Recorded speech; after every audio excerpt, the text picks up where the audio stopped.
Without objection, the chair is authorized to declare recess of the subcommittee any time. Without objection, members of the full committee not on this subcommittee are authorized to participate in today's hearing so long as they participate virtually, and they will be recognized after members of the subcommittee have been recognized. Members who are participating via WebEx platform are reminded to keep their video function on at all times, even if they are not recognized by the chair. Members who are participating via WebEx platform are also reminded that they are responsible for muting and unmuting themselves, and they should mute themselves both before and after the time that they are allotted. But in addition to that, consistent with regulations accompanying HRES 965, staff will also be muting members when they are not recognized. Members are reminded that all House rules relating to order and quorum apply to this hybrid hearing.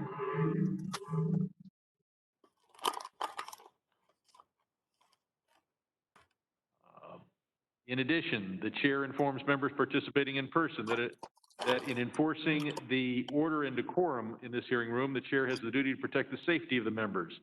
Last week, the attending physician provided the following guidance. The U.S. House of Representatives meetings in limited enclosed spaces, and this is one, such as a committee hearing room.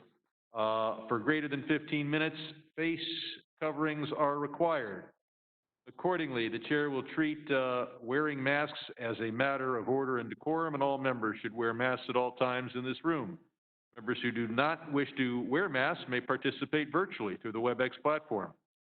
This hearing is entitled Capital Markets and Emergency Lending in the COVID-19 Era. Mr. Chairman, I have a point of inquiry on that. It was my understanding, based on the rules, that masks were required unless you were speaking and during your question period. That was my understanding of. So I just want to make sure it's clear. It is the strong preference of the chair that we wear the mask even while speaking, but that rule will be less enforced than at other times. The reason for that is if you're not wearing a mask before you speak, you may not be called on in order. But once I call on someone, we'll rely upon your dedication to the health of yourself, but more importantly, everyone else in the room, and urge you to continue to wear your mask. You are, as we've seen from a number of instances, more likely to spread the disease when speaking than when not speaking. So I'd urge you to do so, but my tools for enforcing that are more limited. Thank you, Mr. Chairman. I appreciate that, and to my members, I advise your comfort level, and then as we're dealing with this, much like the rules on the House floor, if you're speaking, I think we're free to add to the comfort level of being able to deal with that. So thank you. I yield back. Okay. Accordingly, the chair will treat wearing masks as a matter of order and decorum, and all members should wear masks. Members who do not wish to miss masks, as I've said before, may do so, may participate virtually. I will now recognize myself for 4 minutes. Mr. Clayton, I'm glad you're here. I hope you're here 6 months from now. It has been suggested that as part of the President's decision to fire the U.S. Attorney for the Southern District in New York, that you would be called upon to fill that position. I rarely quote senators because they are rarely a source of wisdom, but in this case, Chuck Schumer stated, Jay Clayton can allow himself to be used in this brazen Trump bar scheme to interfere with investigations of the U.S. Attorney for the Southern District of New York, or he can stand up, withdraw his name from consideration, and save his reputation. I don't always take advice from senators, but in this case, I would commend it to you, especially in light of the fact that Senator Lindsey Graham has pretty much indicated that you're with us for the duration. So keeping your name there simply weakens your gravitas with regard to the SEC and doesn't allow you to reduce your commute.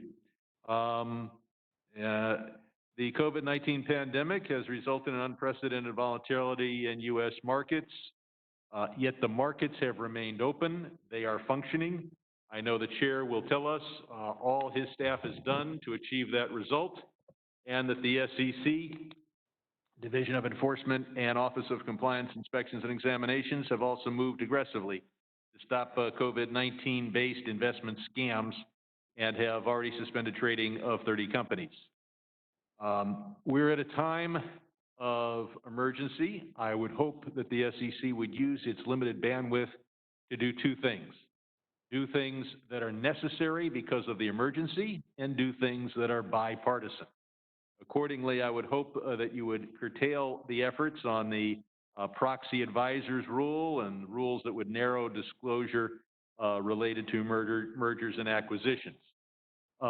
Today, we're going to be dealing with a number of bills. Among these are Ms. Velasquez's bill to require public companies to disclose risks to the supply chain disruptions and impacts and what impact they may have on their workforce. Ms. Dean's legislation to reverse Fed and Treasury's decision to open Fed lending facilities only to corporations with credit ratings from certain agencies or having at least one of those certain credit rating agencies when in fact the SEC has determined that a longer list of agencies has expertise. Ms. Wexton's bill to require disclosure of products likely to be manufactured using forced labor from the Uyghur internment camps. And this is a group, of course, that the president was so anxious to sell out. I don't think that should be our policy. And Mr. Meeks' legislation to temporarily suspend rulemaking by federal fiscal regulators unrelated to COVID-19 crisis. We will also discuss a number of issues that I have legislation on, along with my bipartisan co-sponsors. Among these are the need for continued public disclosure of those unique risks that companies have because of COVID-19, the ongoing barriers to the PCAOB and its effort to audit the auditors and make sure that investors are protected, continued challenges with the flawed CECL accounting standard, and the overall push at the FASB needs to be controlled by the SEC to move from historic accounting and reporting what has happened in transactions that have been completed to moving to having the accountants project what's likely to happen or determine what future values of certain assets will be. And the misguided decision by Fed and Treasury to exempt companies receiving taxpayer dollars from the rules we put in the CARES Act regarding dividend payments and stock buybacks and executive compensation. And we'll also be dealing with the loan covenant issue that arises at this time. I look forward to hearing Chairman Clayton on these issues, and I will now yield 4 minutes to our ranking member, Mr. Huizinga. Thank you, Mr. Chairman. Appreciate you holding today's hearing. Capital markets and emergency lending in the COVID-19 era. I will note it's not on the Southern District of New York, and now that that box has been checked, I hope we can move along to the work of Chairman Clayton.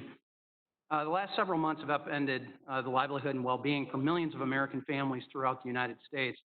With almost every state under stay-at-home orders, everyone has been affected by the pandemic. Not only has this affected our daily lives, but it certainly impacted our capital markets as well. Undoubtedly, these have been uncertain times for American investors and market participants. During the first quarter of 2020, the pandemic caused severe economic and capital market shocks. This turmoil was evidenced by sharp price declines, yet spikes in volumes in equity markets, which closed the first quarter with their worst performance since the financial crisis. Additionally, the ultimate symbol of these unprecedented times was the March 23rd closing of the floor of the New York Stock Exchange, which was the first time the floor was closed while electronic trading continued. Although we saw significant market volatility early in the crisis, I believe that capital markets have been generally resilient. Our capital markets have undergone the toughest pandemic stress test to date, and I'm pleased to report they seem to pass with flying colors. As we are beginning to emerge from the depths of this health crisis, we have a unique opportunity to carefully assess the actions taken to address the pandemic and its impacts. We should take stock of the lessons learned and how we might improve and modernize moving forward. We need to find more ways to jumpstart our economy, help grow our small businesses, reduce unnecessary regulatory costs and burdens on our public companies. We must also improve and expand access to the capital markets for both businesses and investors in order to better put their money to work. There's no doubt that many of COVID-19's impacts will be long-lasting, and it will necessarily influence how America conducts business in the foreseeable future. Chairman Clayton, I look forward to hearing from you today on ways to reignite the economy, help business get back up and running, as well as get Americans back to work. Not to mention what you often talk about is protecting Main Street investors. And we need those folks to increase savings and retirement returns for these Main Street Americans. So I'm looking forward to hearing from you as we have chatted in the past.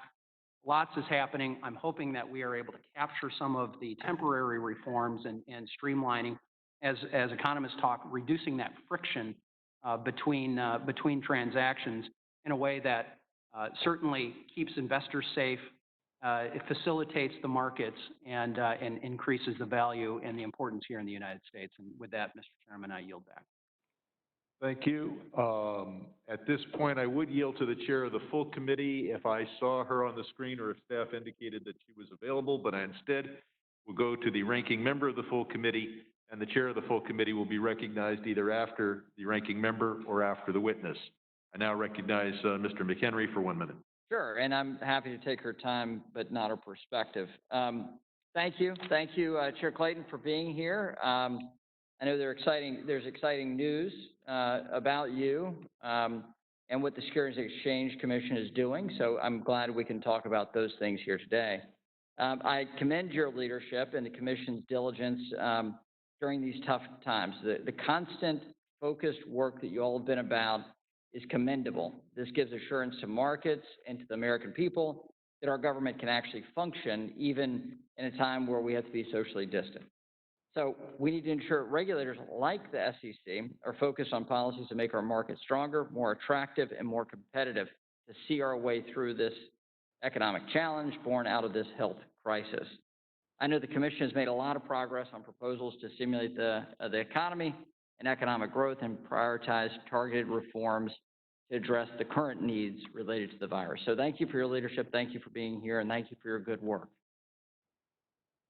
Thank you. Again, I'll reserve the 1 minute for the chair of the full committee, and today we welcome the testimony of our distinguished witness, Jay Clayton, chairman of the Securities and Exchange Commission.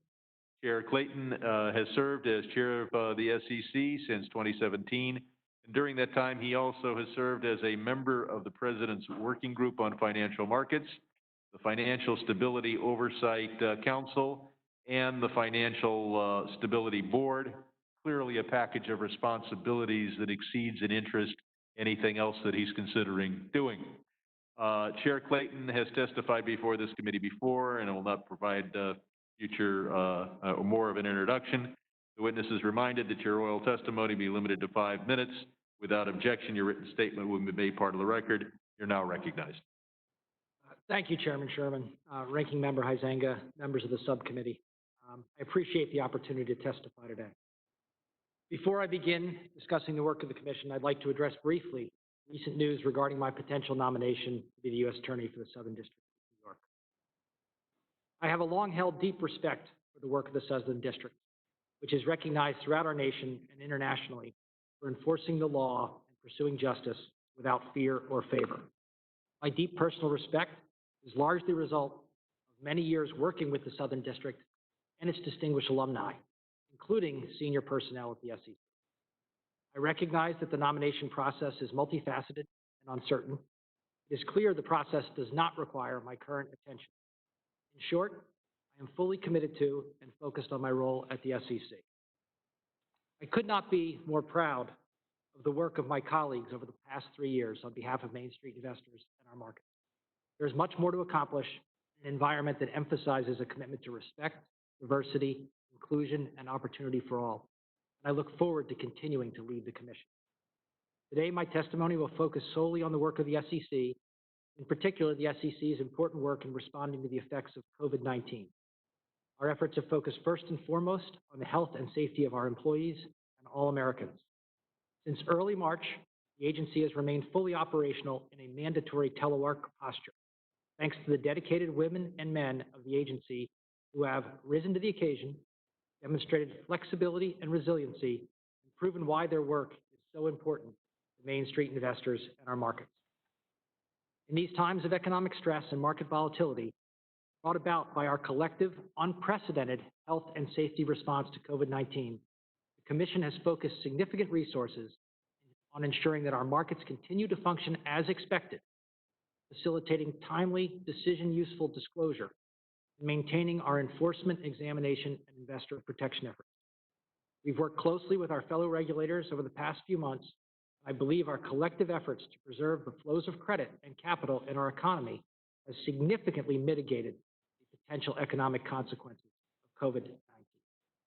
I would be remiss here if I did not mention the prompt, decisive action of the Federal Reserve, the Treasury, and Congress.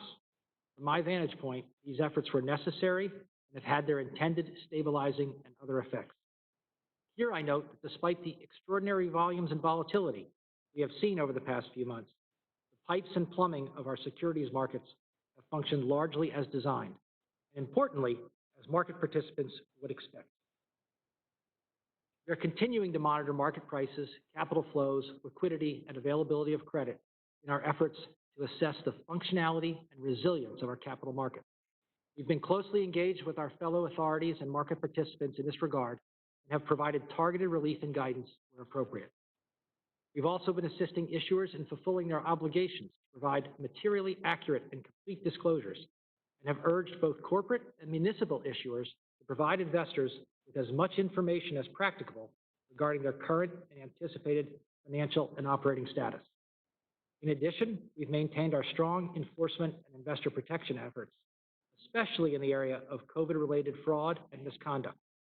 For example, the Commission has issued over 30 trading suspensions and brought a number of enforcement actions alleging fraud based on COVID-related claims. Finally, while the agency is engaging on numerous COVID-19 initiatives, we've also continued our traditional mission-oriented agency function, including rulemaking, investor outreach, and others. Thank you again for the opportunity to testify about the work of the women and men of the Commission, and I look forward to your questions.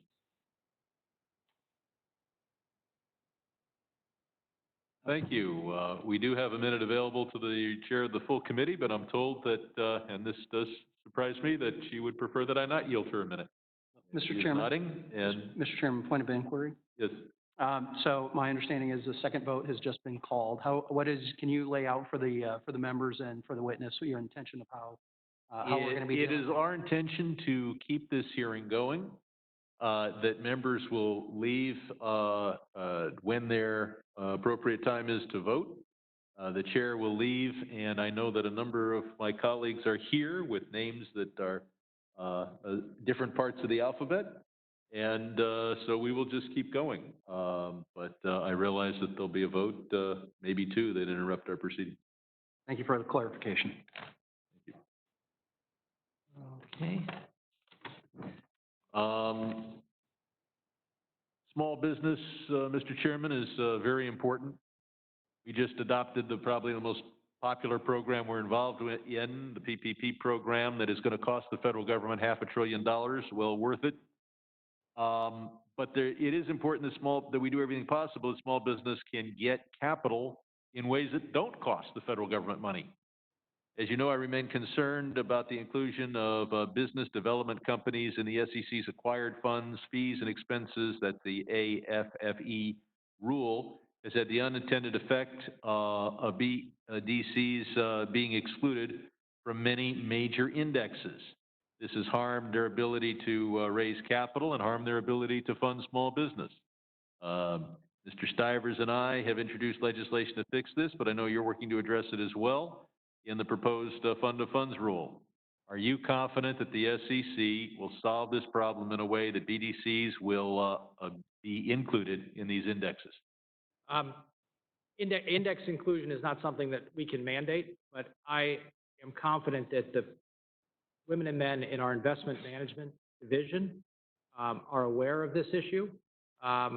We have been looking at that treatment, and I think that in fee disclosure, let me just say this, in fee disclosure, comprehensive improvement is appropriate.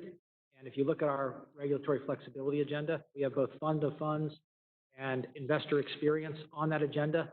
I intend to finish those rulemakings and proposals before the end of the fiscal year.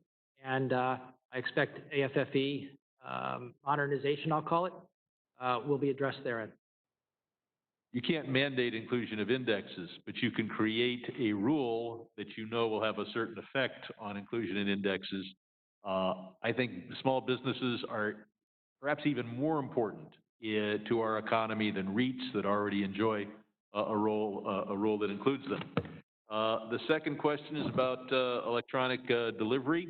I'd like to hear from you your next steps in evaluating electronic delivery of investor documents. Is the SEC looking at expanding electronic delivery for documents beyond the shareholder reports? And as my colleagues have heard me say, if you mail it to me, I'll lose it. If you email it to me, then if some witness in this room is particularly boring, I can look at it on my iPad while I'm in this room, but much more likely, because we only have interesting witnesses here, when I have a spare minute somewhere, I can find it. By searching for emails from that company. So where are we on electronic delivery? Let me say this. My perspective on this has been shaped by the response that we've needed to do as a result of the COVID situation. It is. Can you speak into the microphone? I'm sorry. Especially we have people participating remotely. My response is, and my view on this has been further shaped by the work we have done in this COVID environment. It is clear that we live in an electronic communication world. Let me say that I am of the view that anyone who wants paper should be able to get paper. But what this period has shown us is the importance of electronic delivery and the effectiveness of electronic delivery. Okay.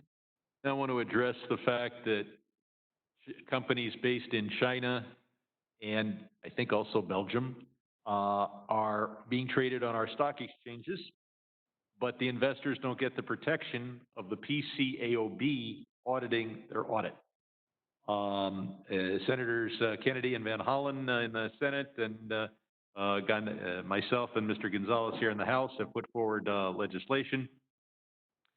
I hope that we derive legislation that achieves an important goal, and that is if the audit is only 20%, 30% not subject to PCAOB, that is allowed. But when you start having an audit that is more than that, you're asking people to make investments, and I would without that protection. If you're going to invest in, this is Investor Protection Committee. So I look forward to working with you to make sure those who invest in American stock exchanges are protected. And I would also hope that in evaluating whether to impose the requirement in measuring what portion of the audit is unavailable to the PCAOB, that you would not look at audit hours, because I want to make sure that there's no reason to change the numerator, change the denominator by having auditors do more or less. We want more auditing, and then we want the auditors being audited. So I look forward to working with you on that, and I will now yield I will now recognize the gentleman from Michigan, Mr. Huizinga. I was going to say that, for 5 minutes.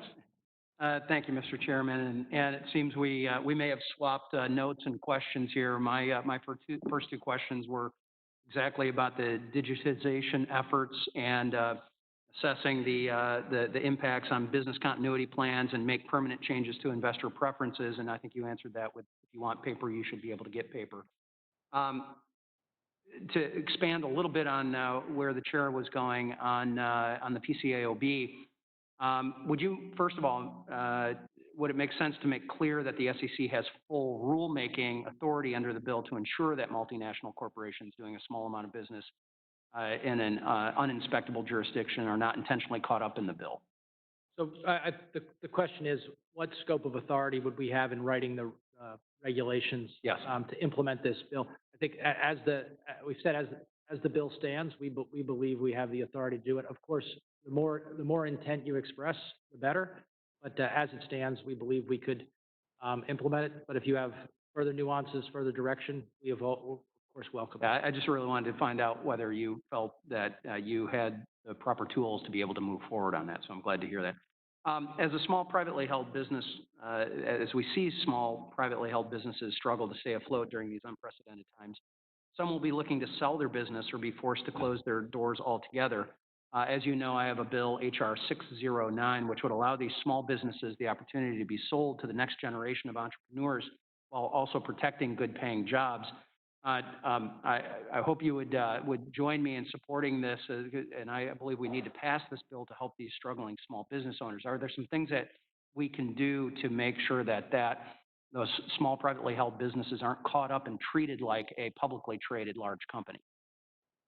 Yes, we have an office, thanks to Congress, the Advocate for Small Business Policy, and I'm so happy with their work they've been doing because their job is to affirmatively recognize that small businesses are vastly different in their capital needs, in their operations from our public companies.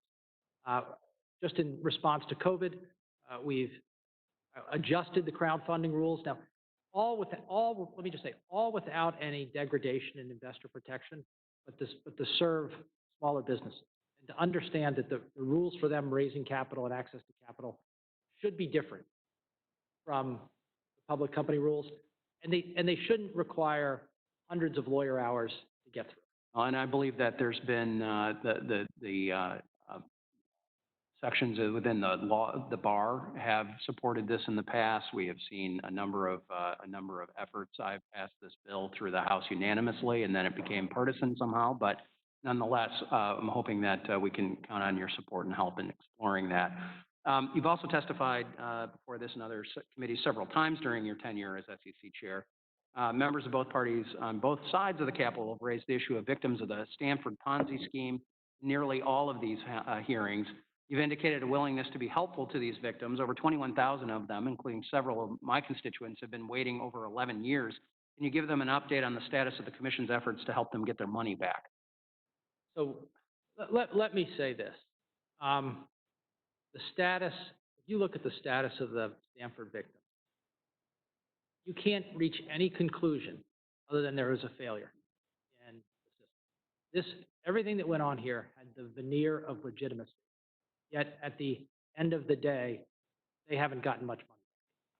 And we have dedicated substantial resources to trying to help them get more back. They're never going to be anywhere close to whole. In fact, they're never going to be anywhere close to anything close to whole, anything satisfactory. But we are working on it. We are looking at the remaining claims that they have, and consistent with our authority and our independence as an agency, trying to help them as much as possible. In the last 45 seconds, I want you to talk about the trajectory of our overall economy, the health of our markets, where we're going, and your optimism on that or pessimism. So look, here's where we are. We have been able to stabilize our capital markets and the flow of credit in our economy, thanks to the great work of the Treasury, the Federal Reserve, and in conjunction with this body. We're still in a period of uncertainty. We're going to go, from my perspective, we're going to go into second quarter earnings. We're going to find out a lot about how companies are operating. Hopefully what we're seeing is companies adjusting and continuing to increase their ability to operate. We're going to see that from public companies. To the extent that filters down to private companies, that's terrific. But we do need to do what we can to keep the economy going as we learn more about how to deal with the virus operationally and socially. That's as quick an answer as I can give you. But, we've done well. We've got work to do. Thank you. I yield back, and Mr. Chairman, I'm going to have to excuse myself because I'm about 5 minutes late for my vote section. So I will turn it over I to the understand. ranking member. And the S's will come up in the alphabet soon. I want to assure the witness that I am getting notes from staff as to how to conduct the hearing, but I am not using this iPad to review the investor disclosure materials for many of my portfolio companies. If we had addressed AFFE, you would, though, right? I promise you not while you're here. I now recognize the distinguished chairwoman of the full committee, Ms. Waters. Thank you very much. I appreciate the opportunity to be here with you today at this hearing. Chairman Clayton, in the middle of the night last Friday, Jeffrey Berman, the United States Attorney for the Southern District of New York, was forced out of his position by President Trump and Attorney General Barr. The Attorney General subsequently announced that President Trump intended to nominate you as Mr. Berman's replacement. Their actions appear to be a continuation of President Trump's efforts to squash any attempts to hold him and his enablers accountable. As you know, the Southern District of New York has been instrumental in conducting independent investigations into President Trump's associates and the Trump Organization, and is currently investigating Deutsche Bank, an institution with long and substantial financial ties to President Trump. In light of these past actions, I am deeply concerned that while your nomination to this important post is pending, President Trump and Attorney General Barr may try to interfere with your ability to independently and effectively oversee the Securities and Exchange Commission and serve as Wall Street's cop on the beat during a global health pandemic that has caused one of the worst financial crises of our lifetimes.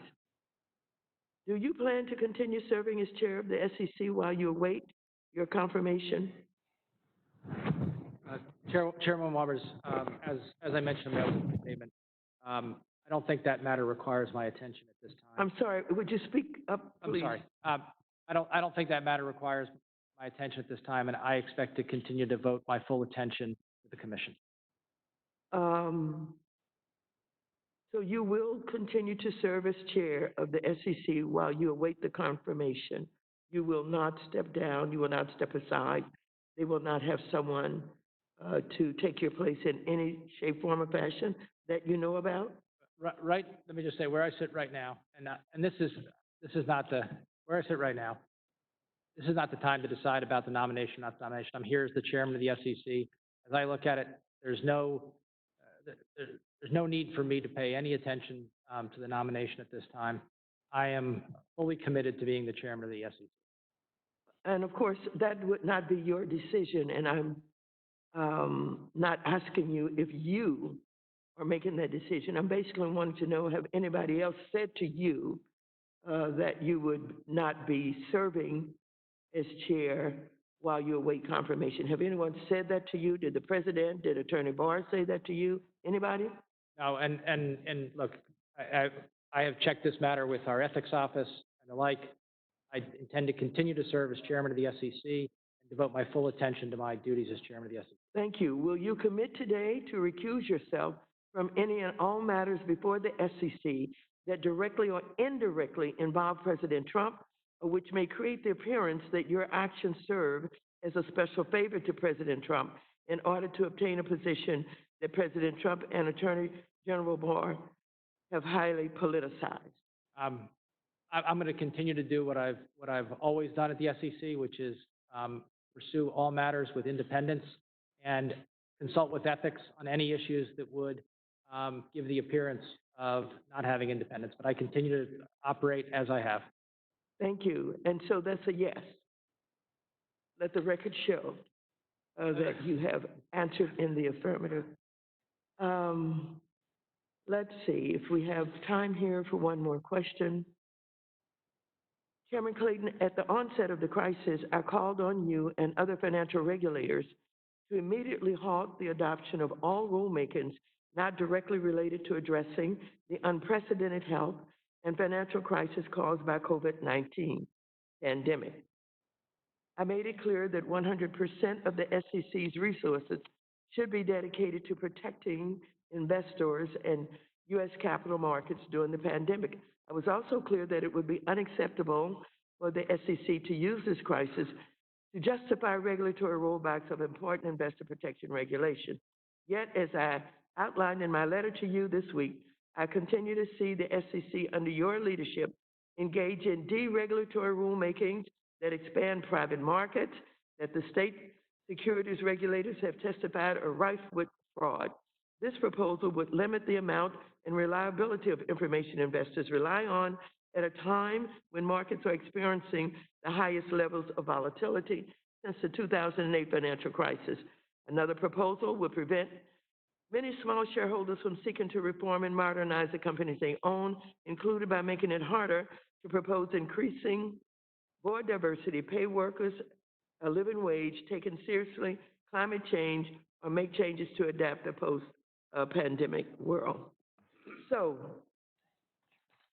have you paid attention to what we are concerned about in the relationship to not using this as a time to do deregulation?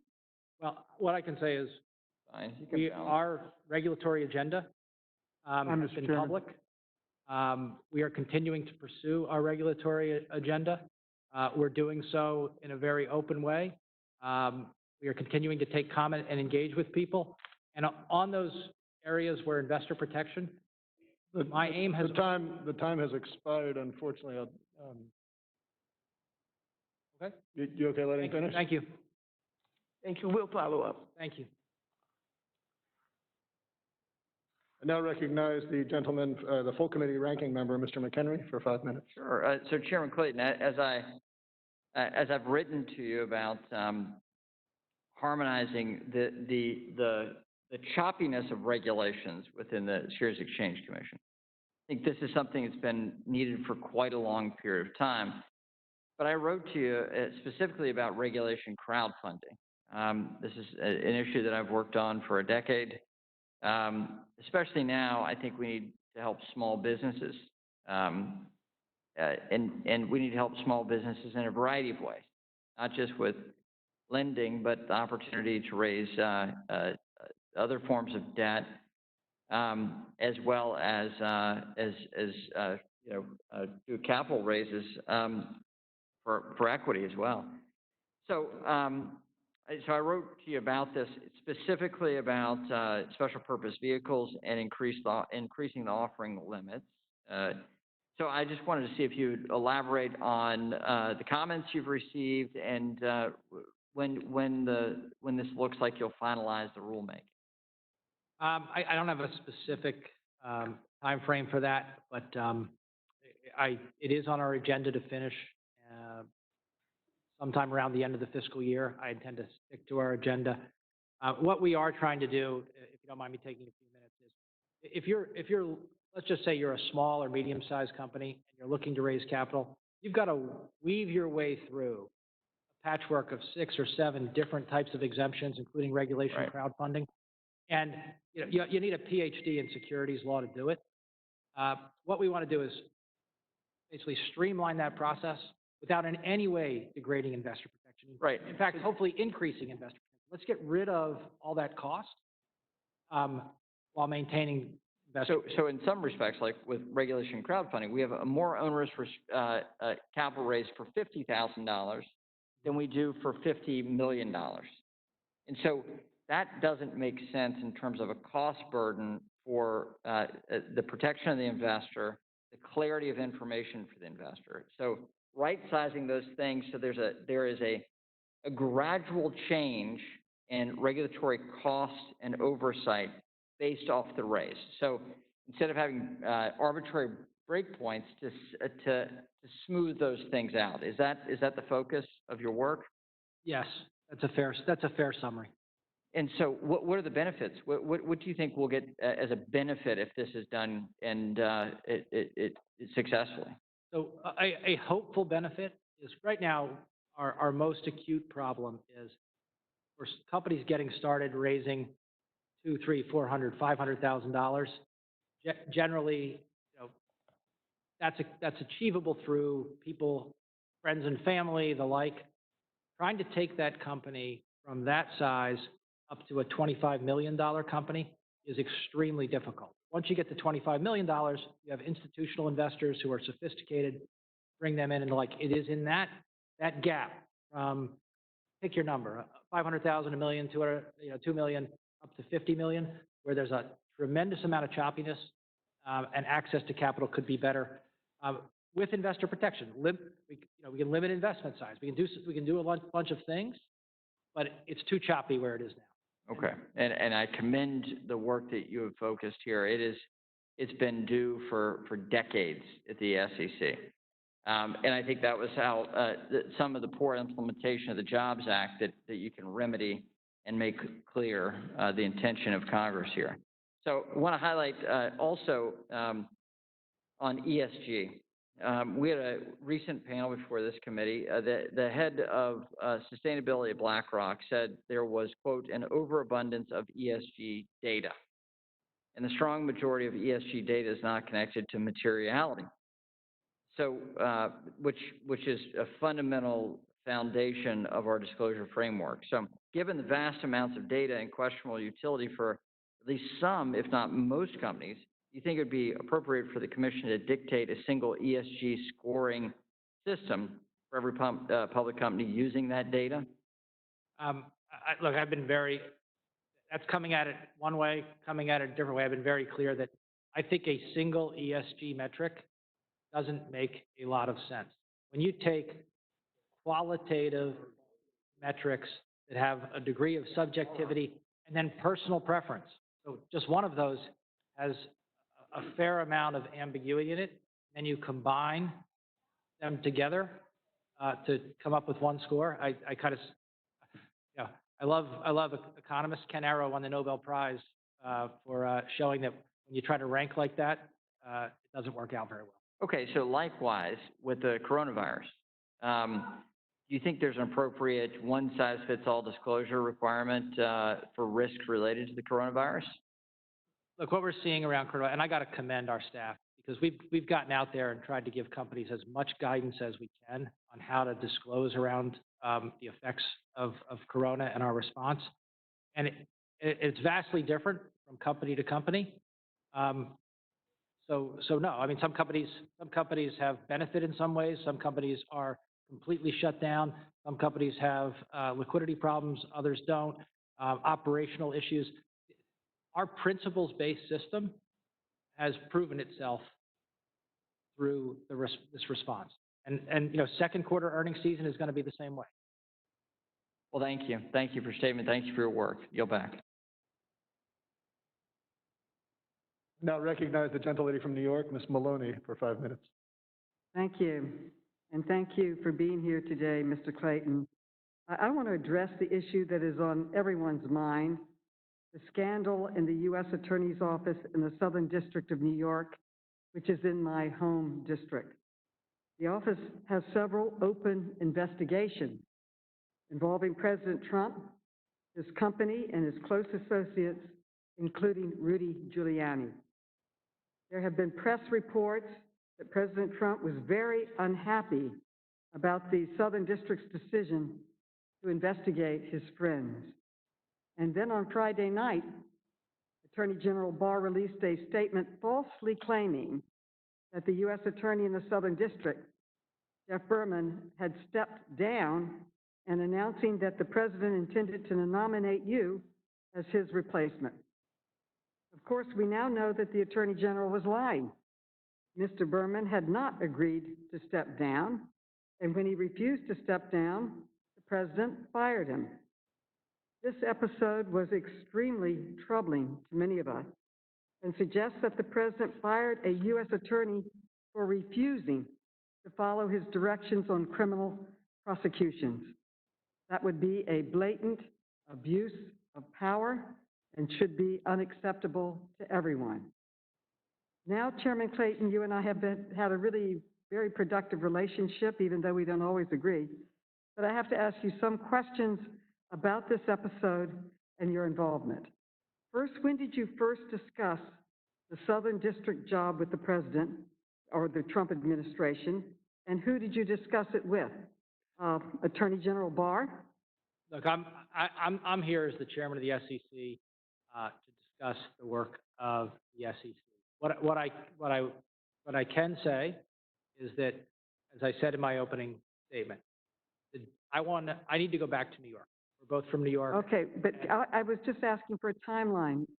When did you discuss it? Just give me the approximate date, the timeline. What I want to say is this is something I've been talking about for a while, consulting with people as to whether this would make sense for me to continue in public service. This was first raised to the President and the Attorney General last weekend. It's something that I had wanted to do.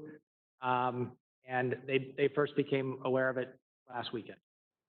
Okay, thank you. And did you know that Mr. Berman did not want to leave his job in the Southern District when you agreed to accept the nomination? In other words, did you know he was going to be fired to make room for you instead for the job?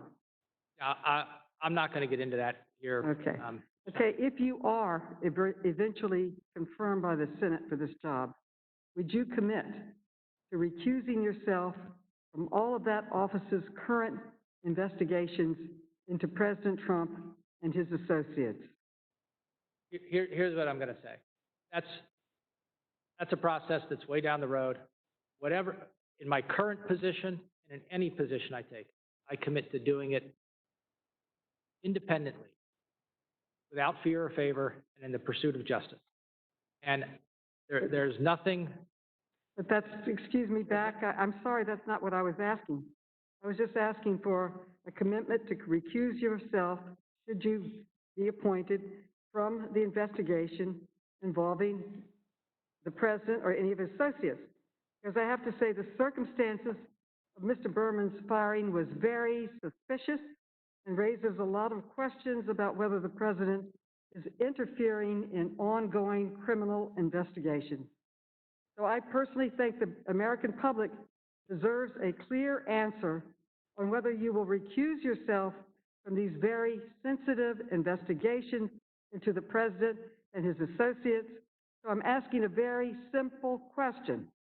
Will you commit right here to recusing yourself from these investigations? That position and that process is something that is separate and doesn't need my attention. What I will commit to do, what I commit to do in my current job, is to approach the job with independence and to follow all ethical rules. Well, I understand that you don't want to talk about this right now, but I think it's important that the American people right now know these answers.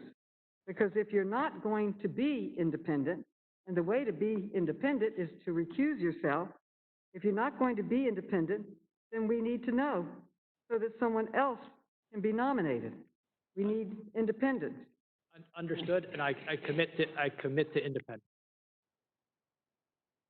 I recognize the gentlelady from Missouri, Ms. Wagner, for 5 minutes. I thank the chair, and I thank you for joining us today in person, Chairman Clayton, to discuss U.S. capital markets during this pandemic. And I just want to say, for the record, I have always worked very closely with you in your office and found you to be a person of incredible integrity and character and highest of ethics. So I want to thank you for that, and I am sure that you'll continue to comport yourself in such a way. I have great confidence in you. Chairman Clayton, despite the challenges of the coronavirus, I'm pleased to see that the Commission is hard at work looking to improve our markets. Can you please describe recent proposed changes to your equity market structure and where you think improvements will be most valuable for the investing public, specifically Main Street investors that I have fought for so passionately for the past 8 years in Congress? So thank you. Our equity market structure has become incredibly complex. Just to level set everyone, virtually all trading, I can almost emphatically say all trading is electronic. It's done in nanoseconds, and it's complex. And our job at the SEC is to make sure that what you pay for trading, and it ultimately filters down to our long-term investors, is fair and reasonable.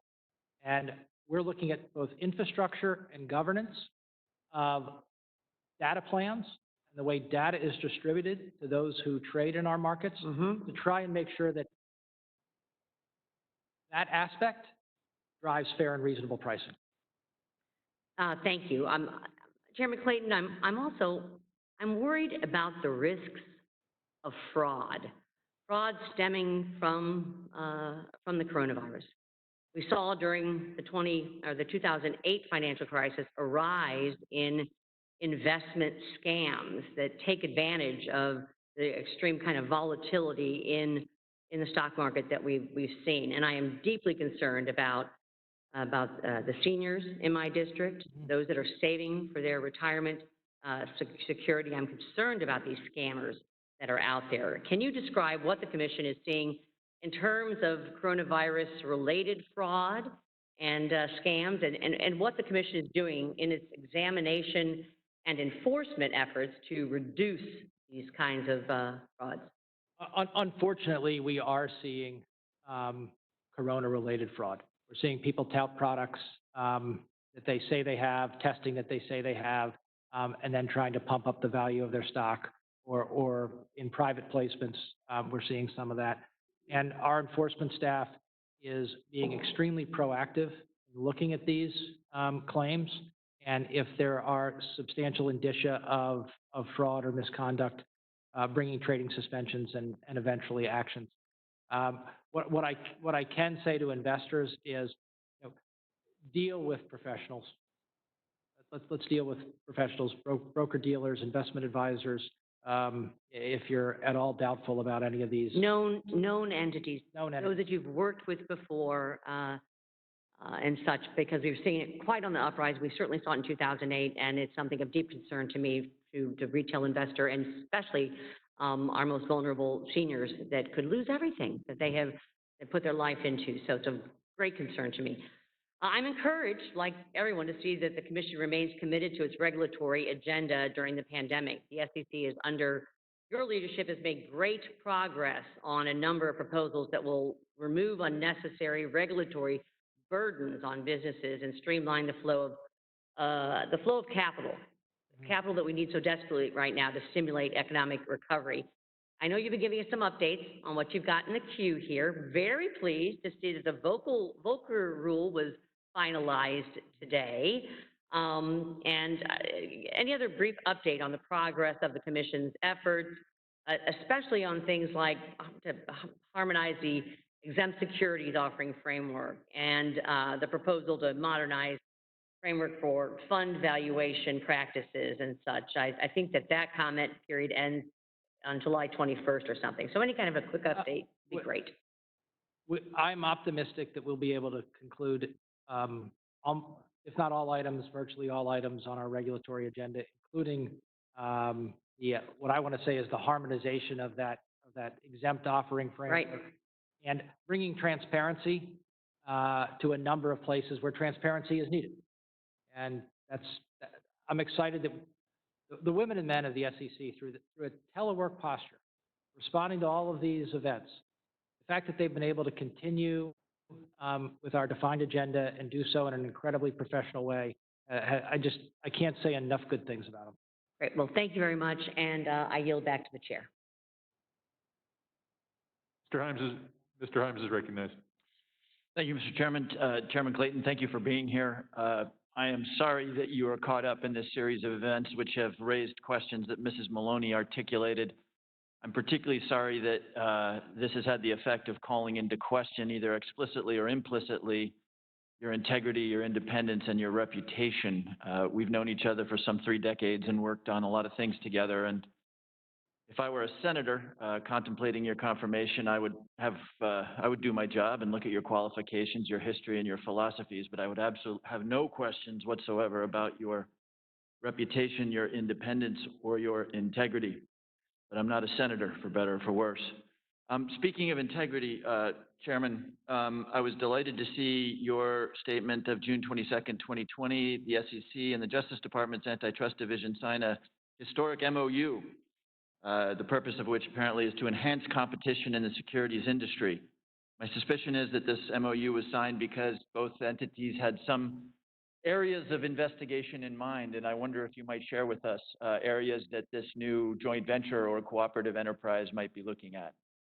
Well, thank you very much for your comments. What I want to do is, investigation may be a loaded word. I don't want to imply that we're investigating anybody together.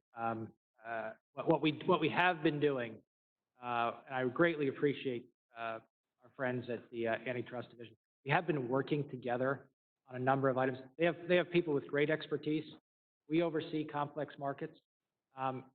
They're able to help us with some of these issues, and we're able to help them. We have deep expertise in how our markets operate, and we've been sharing that with them. The MOU formalizes that relationship. You know, no secret, I expect to be completed with this job at the end of, at the end of the term.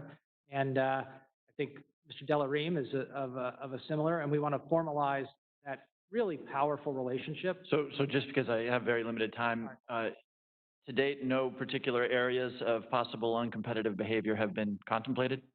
Well, we don't talk about pending investigations, but I don't want people to think that this is somehow anything more than continuing the cooperation that we've had across our respective agencies and divisions. I think you know what I'm going to say next, because we've had this conversation a couple of times. Just for kicks, I printed out again the pricing for initial public offerings in the middle market. This blue bar you see here shows almost perfect clustering at 7% as gross spread for IPOs in the middle market. We've talked about this a lot before. I seek unanimous consent, Mr. Chairman, to make this part of the record. And again, it is just a blue bar showing that middle market IPOs are priced at 7%.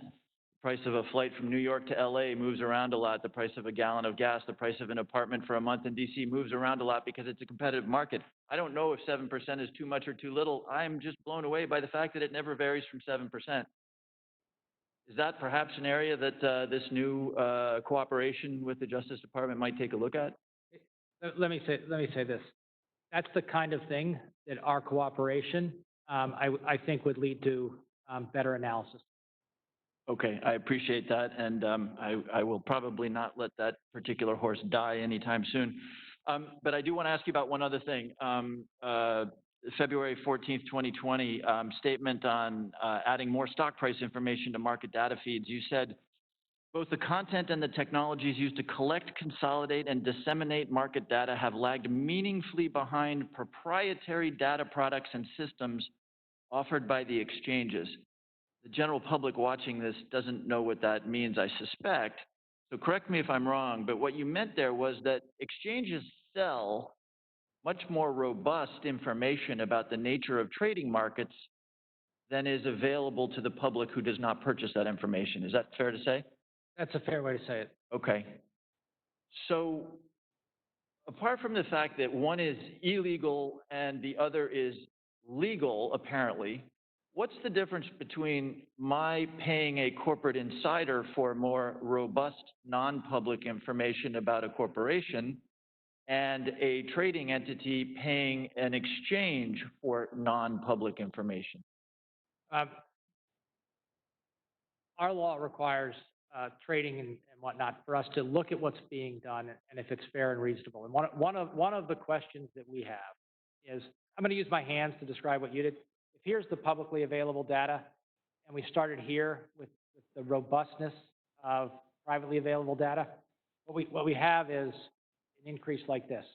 And that gap, we have to look at and decide whether it continues to be fair to trade under those circumstances and whether people can comply with their obligations. So there is some gap at which you would judge it to be unfair between that which you pay for and that which you get publicly. It's a very good question, yes. That's a very good question. Thank you, Mr. Chairman.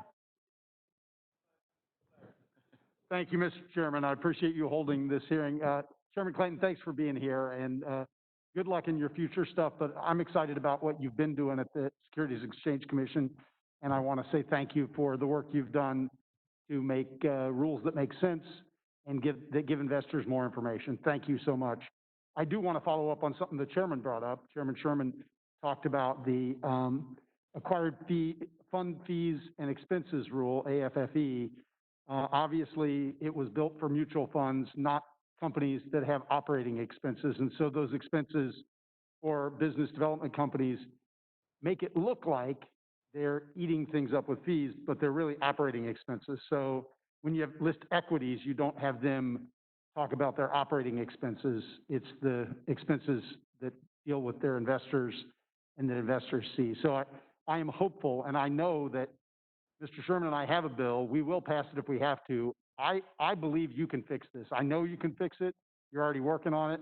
And I hope you fix it and we don't have to pass our bill. But I I'm not going to back down from passing our bill because I think it's really important. This ultimately impacts middle market and small business companies in my district and all around our country because they get less access to capital as a result of a rule that was built for mutual funds and is now applied to a company that essentially has operating expenses, and those have to be disclosed and make it look like there's too many fees. So please take care of it, but if you don't worry, we will. Okay. So that was the first thing I wanted to bring up. And, the other thing that I wanted to chat a little bit about is the National Statistical Rating organizations, national recognized statistical rating organizations in our SROs. A number of our committee members have expressed some concern that the Fed's emergency facility arbitrarily chose winners and losers in our SSOs. That's a real concern to me. I think we need to make sure that everybody has access to these new facilities that are coming up. And so, you're the primary regulator. Has the SEC been consulted by the Federal Reserve on the subject of rating agencies? And if not, have you offered any information that can help them understand how they can decide a way to choose rating agencies that is not based on some arbitrary decision or some decision that doesn't actually look at the health and quality of those in our SSOs? The short answer is yes.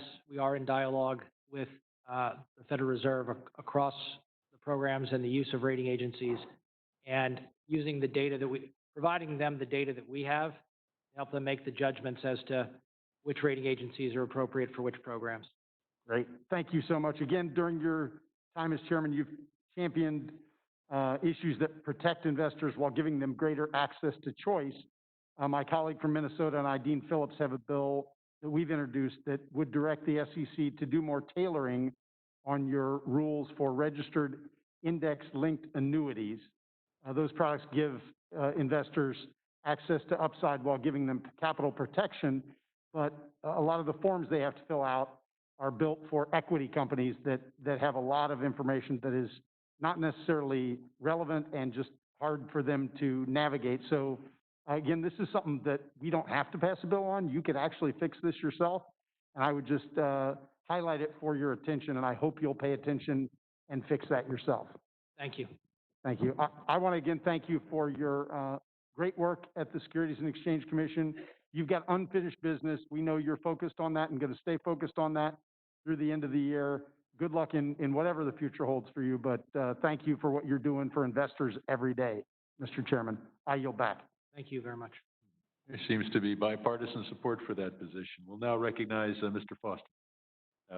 Thank you, Mr. Chair, and thank you, Chair Clayton, for being here. I really appreciate the work that you and your staff have done in being proactive about looking out for scams and fraud related to COVID. It's important, it's timely. Equally important, and maybe more important in terms of market capitalization, are the possibilities of share price manipulation among pharmaceutical firms, as all of these ongoing clinical trials report out. You've already seen situations where results have been released, massive swings in share prices, and scientists questioning the timing from a scientific point of view of the release of that information. Are you doing anything in that way to look at possible share price manipulation? Let me try and do this in the most appropriate way. We don't talk about pending investigations. We just don't do it. Do we look for patterns of activity generally that would create suspicion in anybody's mind? Timing of announcements, timing of buys, timing of sells, that type of, yes, we have a group that does that. We use have you added extra capacity and then moved your eyes directly towards the COVID-related pharmaceuticals? Sorry, I'm being more elliptical than I should be. And then we do that in the context of the current day. And we are doing it in the context of the current day. Just as we're looking at COVID-related fraud, we're looking at anything that would be market moving in the context of what the kind of pharmaceuticals, other things that you're talking about. Right now, let me be clear about this. Right now, we've encouraged companies to get out there with information as quickly and transparently as possible, because in uncertain times, non-public information becomes incredibly valuable, and it is a place where there can be great misconduct. We want companies to be as transparent as possible, and when they're not disclosing information, to keep it as confidential as possible. Yeah, well, that obviously makes them a huge target for things like cyber espionage and so on. Yes. Which, and so I just urge you to really keep your eyes focused on that sector, because there are going to be very important clinical trials reporting out over the next months, and the eyes of the world are going to be on these, and lots of investors are going to be involved. Now, I appreciate all of the efforts you've made to continually be effective in your job as the SEC, as you were being considered to lead the Southern District of New York office. I appreciate that. And I also appreciate that your discussions that you must have had with Attorney General Barr, the President, and so on, anyone in that command chain really should remain confidential. But separate from that, did you have any discussions with anyone representing or speaking for the Trump family organization, President Trump's private lawyers, or anyone outside the command chain that goes through Attorney General Barr? Look, I don't want to go down the road of getting into all of these things, but I've not talked to anybody about any pending matters. No, I'm talking about the considerations involving your appointment. Were they confined to the appropriate command line that goes through Attorney General Barr, from the President, Attorney General Barr, and that command line, or did you have communications outside of that, of the command chain, which I think, shouldn't be subject to the same sort of confidentiality? Let me say it this way. I don't want to get into I'm not going to talk about it. There's a time, but I am completely comfortable that anybody I talk to about this was appropriate to talk to. Were you contacted by people that you turned away because you did not feel comfortable? I'm just going to leave it at that. Okay. Well, let's say it's something, all right, Consolidated Audit Trail. This is one of the, that was on your to-do list when you came into the job. How do you feel like the progress you've made, particularly in relating to what will, I think, ultimately be the toughest thing, which is getting international agreement to have, personal identifiers for the participants for trades in international venues? How do you see that going? So I think we've made substantial progress. Let me say that we started from a bad spot. We started from a bad spot in terms of security and in terms of architecture, and we have made substantial progress. I believe we will have a completed consolidated audit trail that functions as intended. It'll be late. It's already late, but I think we're going to get there. But that will require international agreements to get access to the actual identities of the participants at foreign venues. And this has always struck me the toughest thing. It's probably not made easier because of an administration that isn't enthusiastic about international agreements. And what sort of progress do you see has been made there? We are making progress internationally on that type of LEI or the like. All right. Thank you, and I'll be following up. No, please. Yield back. Thank you, Mr. Hill.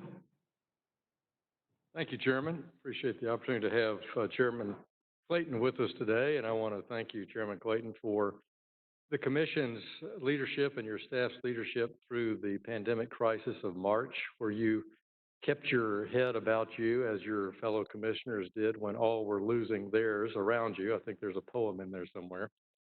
But specifically in keeping our markets open for the benefit of our constituents, that they had access to knowing the value of their account and could consult with their investment professionals through that period. And again, as I always do, I commend the work of the Fed and the Treasury for their quick work in liquidity. So thank you for being a part of a team that got our capital markets function again for the benefit of companies who employ millions and millions of Americans.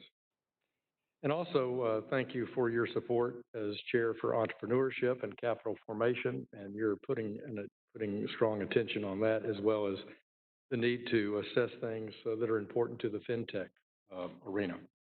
We have a new securities commissioner in Arkansas as of last month, Eric Munson, and we look forward to meeting Eric in his new capacity and look forward to hopefully introducing you personally to Eric as he takes up his new responsibilities at the Arkansas Securities Department.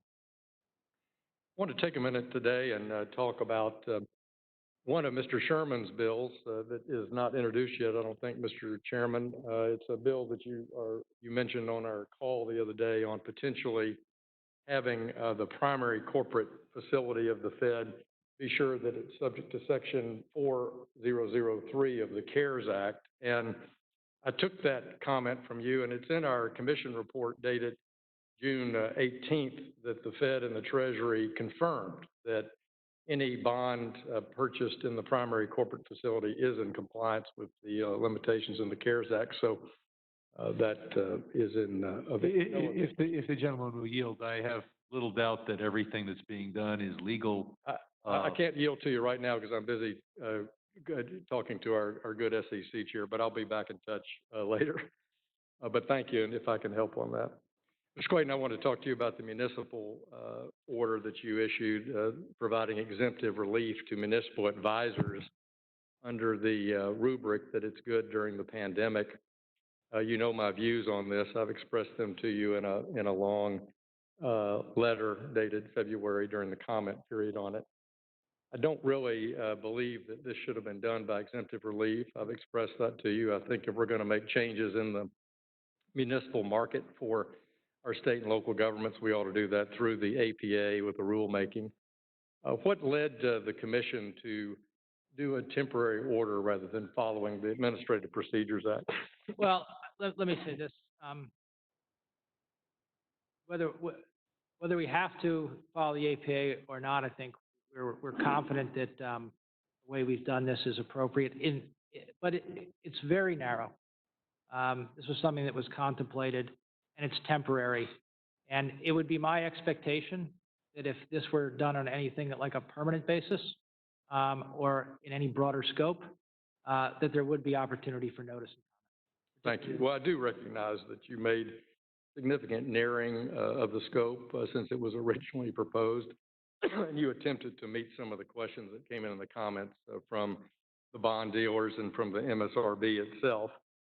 But I see your temporary relief was dated June 16th. And when you look at the municipal securities market, I mean, it's functioning quite well due to the work of the Fed and the Treasury. I see no lack of access for state and local governments to reach the market through traditional means. In fact, all of the month of June has seen capital inflows into all the tax-exempt bond funds. So I don't view it as an emergency situation. I view this more as a wolf in COVID sheep clothing in terms of using the pandemic to justify its rationale. So if the end of the temporary order, a municipal advisor must notify the SEC of any direct placements. Will the SEC make that public, that information, who does those placements? We're going to get that information. I don't want to commit here to making it public, but I will commit to considering whether it should be made public. And I would expect that the activity during this period would be something that would be considered, again, through any kind of open notice and rulemaking, if this were going to be extended, expanded, or the like. I do want to note that it's limited in size, and the secondary market distribution is extremely limited. Right. Thank you. I appreciate, again, our dialogue on this. Yield back, Mr. Chairman. The next question I'll recognize is heads and shoulders above the average member of Congress all the time, but today he's 15 feet above us here in the hearing room on the screen, and that is Mr. Meeks. You're recognized for 5 minutes.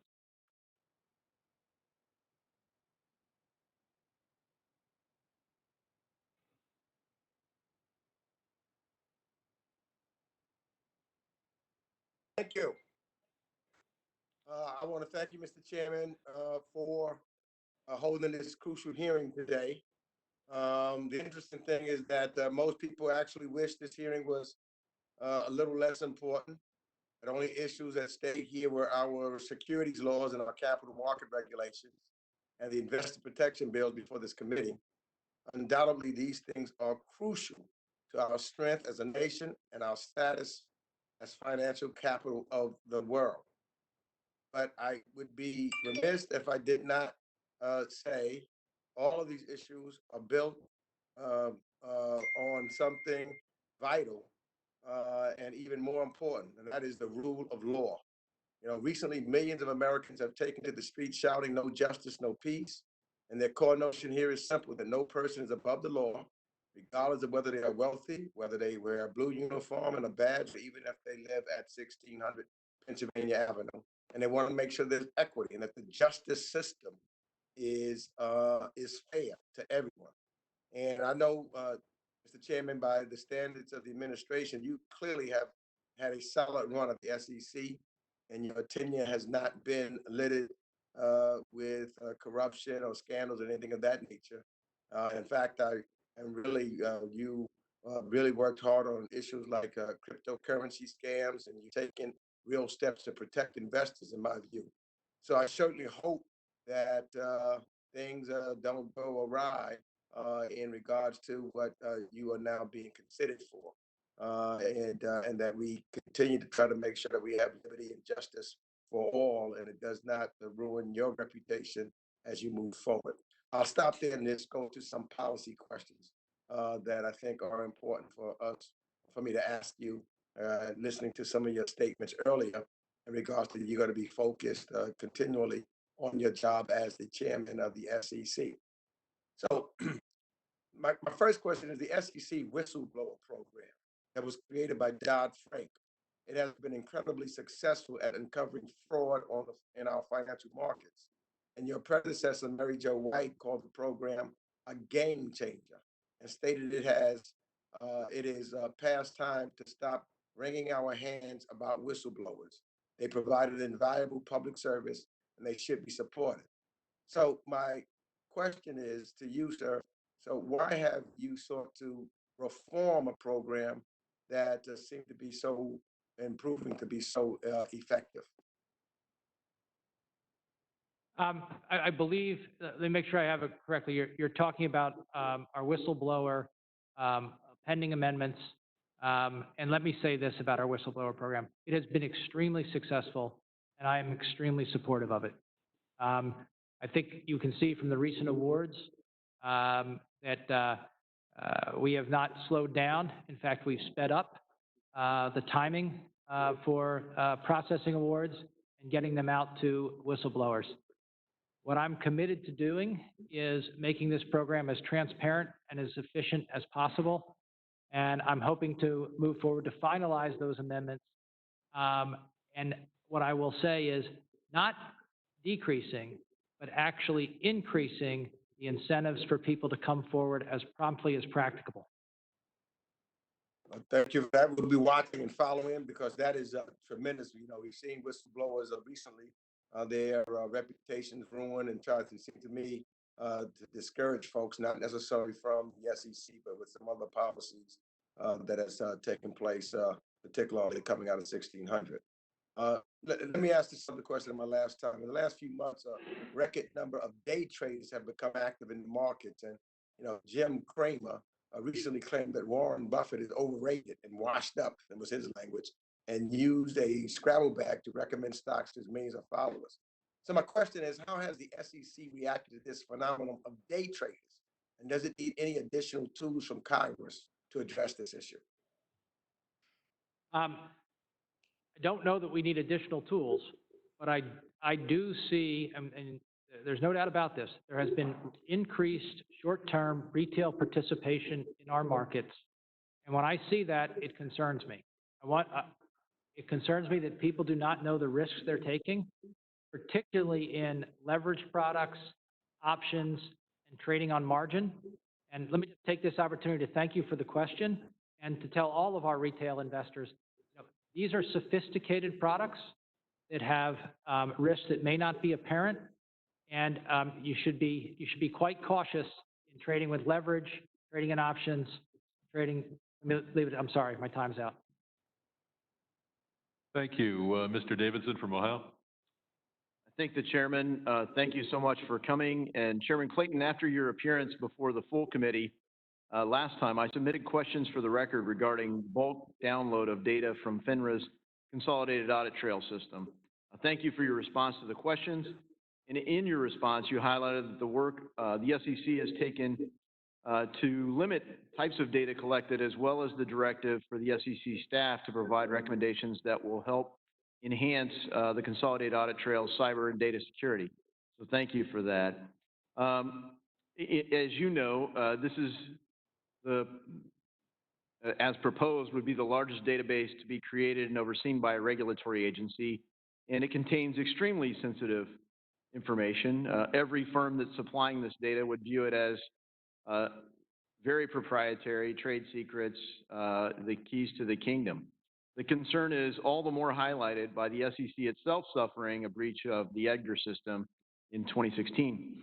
One of the questions you posed to staff in your directive was the issue of bulk data downloads. And as I understand it, the more than 20 SROs and the SEC would be able to download bulk data from CAT. What particular concerns do you have in mind with this data being distributed across SROs that led you pose these questions to the SEC staff? And what do you think should be done to ensure the SEC and FINRA have proper internal risk controls to ensure both data held in the CAT and as well as held by them once it's downloaded? And are you evaluating those controls? So the short answer is yes, we're evaluating those controls. It's the types of risk that you identified that caused me to ask these questions. And if you'll allow me to speak generally and know that this is a complicated problem, I'm looking at it this way. We have X number of SROs, a lot. We shouldn't start with the idea that everybody gets the data, and then maybe we peel back a little bit. We should start with the idea that the SEC gets all the data, because we need it, and then see what others need to do their jobs. But starting with everybody gets all the data, and then kind of peeling back, I don't think is the right perspective. I think starting with the idea that we at the SEC, with our cross-market obligations, have access to all the data, but others get data as they need to do their jobs. I don't want to keep them from being able to do their jobs, but let's scope the data consistent with the obligations they have. Yeah, when you say all the data, I want to be sure that you're clarifying all the data that is actually collected, because you've highlighted the importance of, first and foremost, not collecting data that you don't need, and frankly, data that could. And I think the other thing that you've highlighted as a good measure is segregating the data that would be, personally identifiable to firm or individuals. So I think good controls, and while I understand that perhaps not all of the SEC staff recommendations may be made public, would you be willing to share with our office or with members of this body how we could collaborate in this effort? I think we're doing a good job collaborating already, and that what I'll say philosophy that I just described of what data do you need to do your job, not here's the data, figure out how to do your job, is the right way to approach this. Okay, well, I hope we can collaborate a little more closely, frankly, but I want to mention cryptocurrencies or digital assets as they're more correctly known, because most of them don't aspire to be actual currencies, or many of them don't even want to handle payment systems. So I would just encourage you and the staff to continue to look at a truly nonpartisan bill, the Token Taxonomy Act, because it provides a bright line test applicable to digital assets. And it's not a change of the Howey test, it's an application to this field. And I'd say lastly, I joined more than 100 colleagues to express our concerns in the commercial mortgage-backed securities market. A lot of us are very concerned that the commercial space is going to be, it was immediately disrupted because it's so highly liquid and very sensitive to, no buy side for anything, frankly, to the point where the Fed had to intervene even for municipal bonds. So when you had this margin call death spiral that was going on for all sorts of things in March, the Fed provided essential stability for most things, but not much on CMBS. And many firms have already gone bankrupt in that space. This wasn't bankruptcy because of lack of collateral. It was a bankruptcy due to complete lack of liquidity. And now we're looking at a similar challenge where people aren't facing challenges because they lack sufficient collateral. They're lacking a market structure that can deal with it. Are you working on this? We are. Look forward to it. My time's expired, unfortunately. Yield. Mr. Vargas. Mr. Chairman, thank you very much for holding this hearing. Appreciate it very much. And Chairman Clayton, thank you for being here. I do apologize. I stepped out for a little while to vote, so I didn't hear all your testimony, but I've been here since the beginning. But I did want to ask you, have you ever been a prosecutor? Have you ever been a prosecutor? Look, I've never been a prosecutor, but I'm not, I don't want to. It's just a simple question. I'm just asking you, have you ever been a prosecutor? Well, at the SEC, Anywhere. I oversee 1,300 enforcement attorneys. They've brought 2,000 cases in the time I've been there. We've collected over $10 billion in fines and disgorgement, returned $3 billion to harmed investors. Many of the people who work under my oversight at the SEC are former prosecutors. So I hope that gives you comfort in your question. Well, I have to say, I haven't known you for the decades that some of my colleagues have, and who have certainly said sterling things about you today, but I do know your reputation for integrity. That's all I've heard about you in the past, that we may not agree on everything, and there's some corporate governance issues that I want to ask you about, but my understanding is that you have a reputation for great integrity. That's my understanding. I would just refer you to some of the generals that came in with great reputations for integrity and effectiveness, and what they were called by this administration on the way out or since they had left certainly has left their reputation in tatters. I would just refer you to them. I do want to ask you, however, about the ESG disclosures. Last month, the Investors Advisory Committee recommended that the Commission promulgate environmental, social, and governance disclosure standards and incorporate the disclosures into the broader disclosures regime of the SEC registered issuers. Similarly, the Asset Management and Advisory Committee echoed the IAC's calls for ESG disclosure standardization.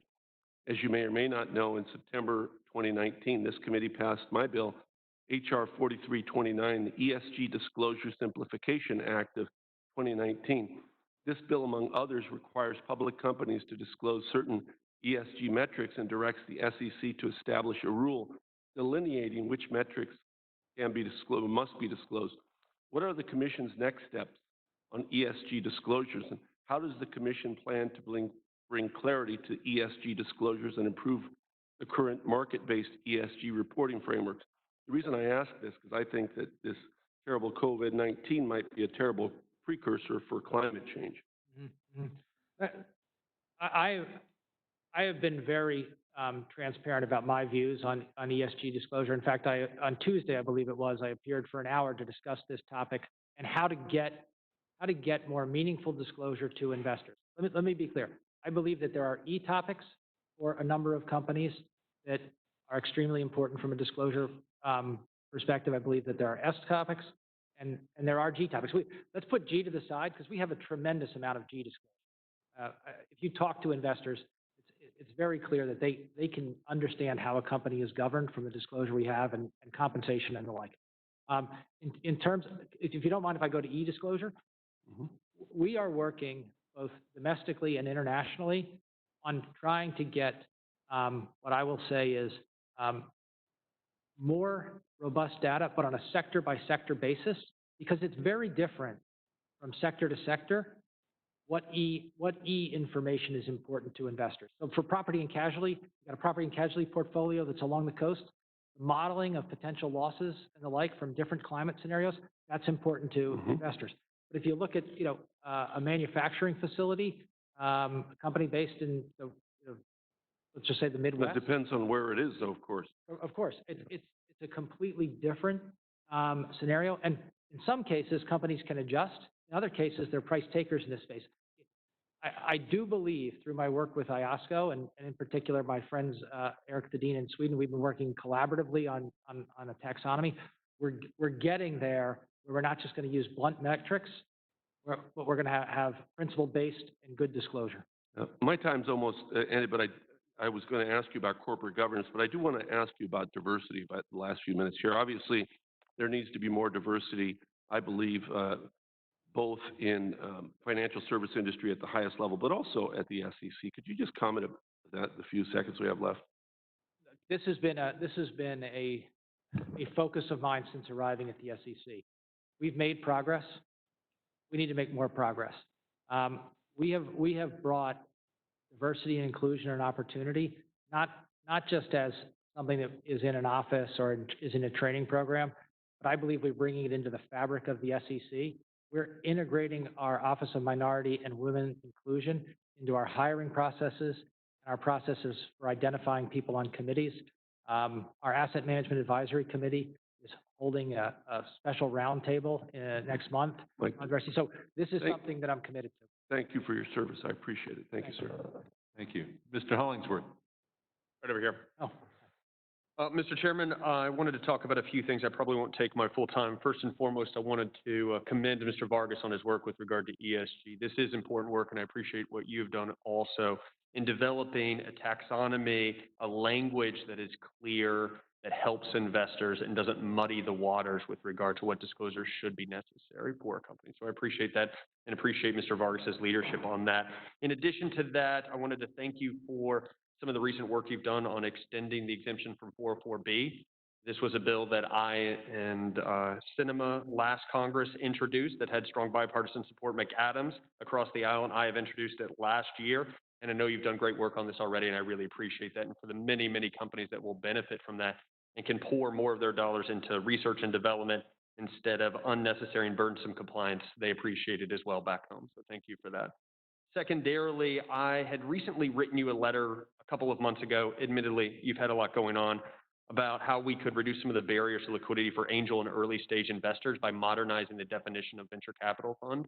I wanted to make sure that I followed up with you on that just to say this continues to be important and continues to be ever more important given some of the dynamics that are going on in our early stage companies, and would appreciate, should time allow, getting a response on that so that we can move that ball forward. This is something that I'm working with bicamerally and bipartisan to find a solution for. So if we could get back on that, that would be great. In addition to that, I wanted to cover two abstract topics. Everyone in March saw the markets go down. Everyone immediately assumed that something must be wrong. Can you clarify really briefly that markets going down, even significantly in a single day, significantly in a single month, is not dispositive, conclusive that something is wrong or not functioning in the markets? What I can say is we've been monitoring the markets throughout. I mean, this is the greatest period of uncertainty in terms of economic performance. Now, I have seen in the real economy. We had a financial crisis. During that period, I am, look, I don't want to count, I don't do any victory laps or anything like that, but the markets performed incredibly well. Right. Now, it required action by the Fed, by the Treasury, by us, by private sector participants. But the fact that credit and capital continued to flow throughout the system was exactly what you would want. Exactly. And just to crystallize that very point, as you well articulated, it's important for us to remember that circumstances also change. And there were reasons to believe that companies might be valued less than they were in February on account of what their discounted cash flows might be in the future. That is signs of markets working, not necessarily markets not working. Secondarily, I wanted to also bring up materiality, because I know that there are several bills that are being considered in this committee right now that I believe may be redundant, right? That companies need to disclose if there might be a material impact to their supply chain, disclose if there might be a material impact to their workforce. As I understand it, and again, I am no SEC lawyer, but those things that are material, that management believes are material to their business and may have a material positive or negative impact on their business need to be disclosed already. Is that true or untrue? That is a generally correct statement about disclosure, and we have put out guidance. We tried to act quickly and say, look, we have a principle-based disclosure system. Here are the things that you should consider when making your disclosure. What's your liquidity position? How is your operations affected? What's the health and safety of your workers? Right. Access to these things. And look, I don't want to grade people, but overall, the disclosure in first quarter earnings through that cycle was extremely strong. Right. I think it gave investors confidence that companies were telling them exactly where they stood. As we go into second quarter earnings, let me take this opportunity to say I expect companies to be as forthcoming and as comprehensive as possible and doing so from the lens of how management and the board of directors are looking at the business and its prospects. Right. And, you know, I'd rather have bad news than no news. Agreed. You know, let's, Thank you so much. I appreciate you being here. I yield back. Will the gentleman yield? Gentleman will yield. Well, thank you. I wish my friend, and he is a genuine friend from California, was still here. He's here. Oh, he's here. So good, he can hear it. So I wanted to ask a rhetorical question. He was asking you early on about whether you had ever been a prosecutor. I think some of us maybe want to ask how many members of this committee have been bankers or insurance agents or Section 8 housing providers. Precious few, I might note. Yeah, this is the type of place where a licensed realtor or a The time of the gentleman has become chair expired. of this committee and serve The, well. the time, your point has been made. The time of the gentleman has expired.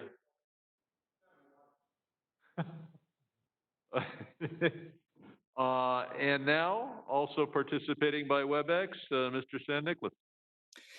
Thank you, Chairman Sherman. Good day to you, Chairman Clayton. And just to answer to our prior colleague's question, I do have prior banking and investment advisor experience. So there are those of us within the committee who do provide it, and we're more than happy to engage with our fellow colleagues in order to provide perspective to include theirs, because when it comes to financial services, it's important for us to have the mindset that it impacts the entire country, not just those who have the specialty or the expertise. That being said, Mr. Chairman, I wanted to first recognize my colleague, Chairman Meeks, who opened the door to what I wanted to talk about, which is the concern about potential overexposure of retail investors under current market circumstances. We've seen a lot of new market participants engage in active trading activities to include day trading and swing trading. But of late, there's also been a much larger increase in the access of retail investors to, as you mentioned, Chairman Clayton, some exotic instruments, derivatives, options, and naked calls, being able to purchase these kinds of assets, these kind of trading vehicles, these kind of hedge instruments, even on margin. And so I wanted to, you were speaking about it earlier before time expired. Before I go into my question, I wanted to go ahead and afford you a few moments to go ahead and make your statement on the risks that you're seeing with respect to retail investor overexposure.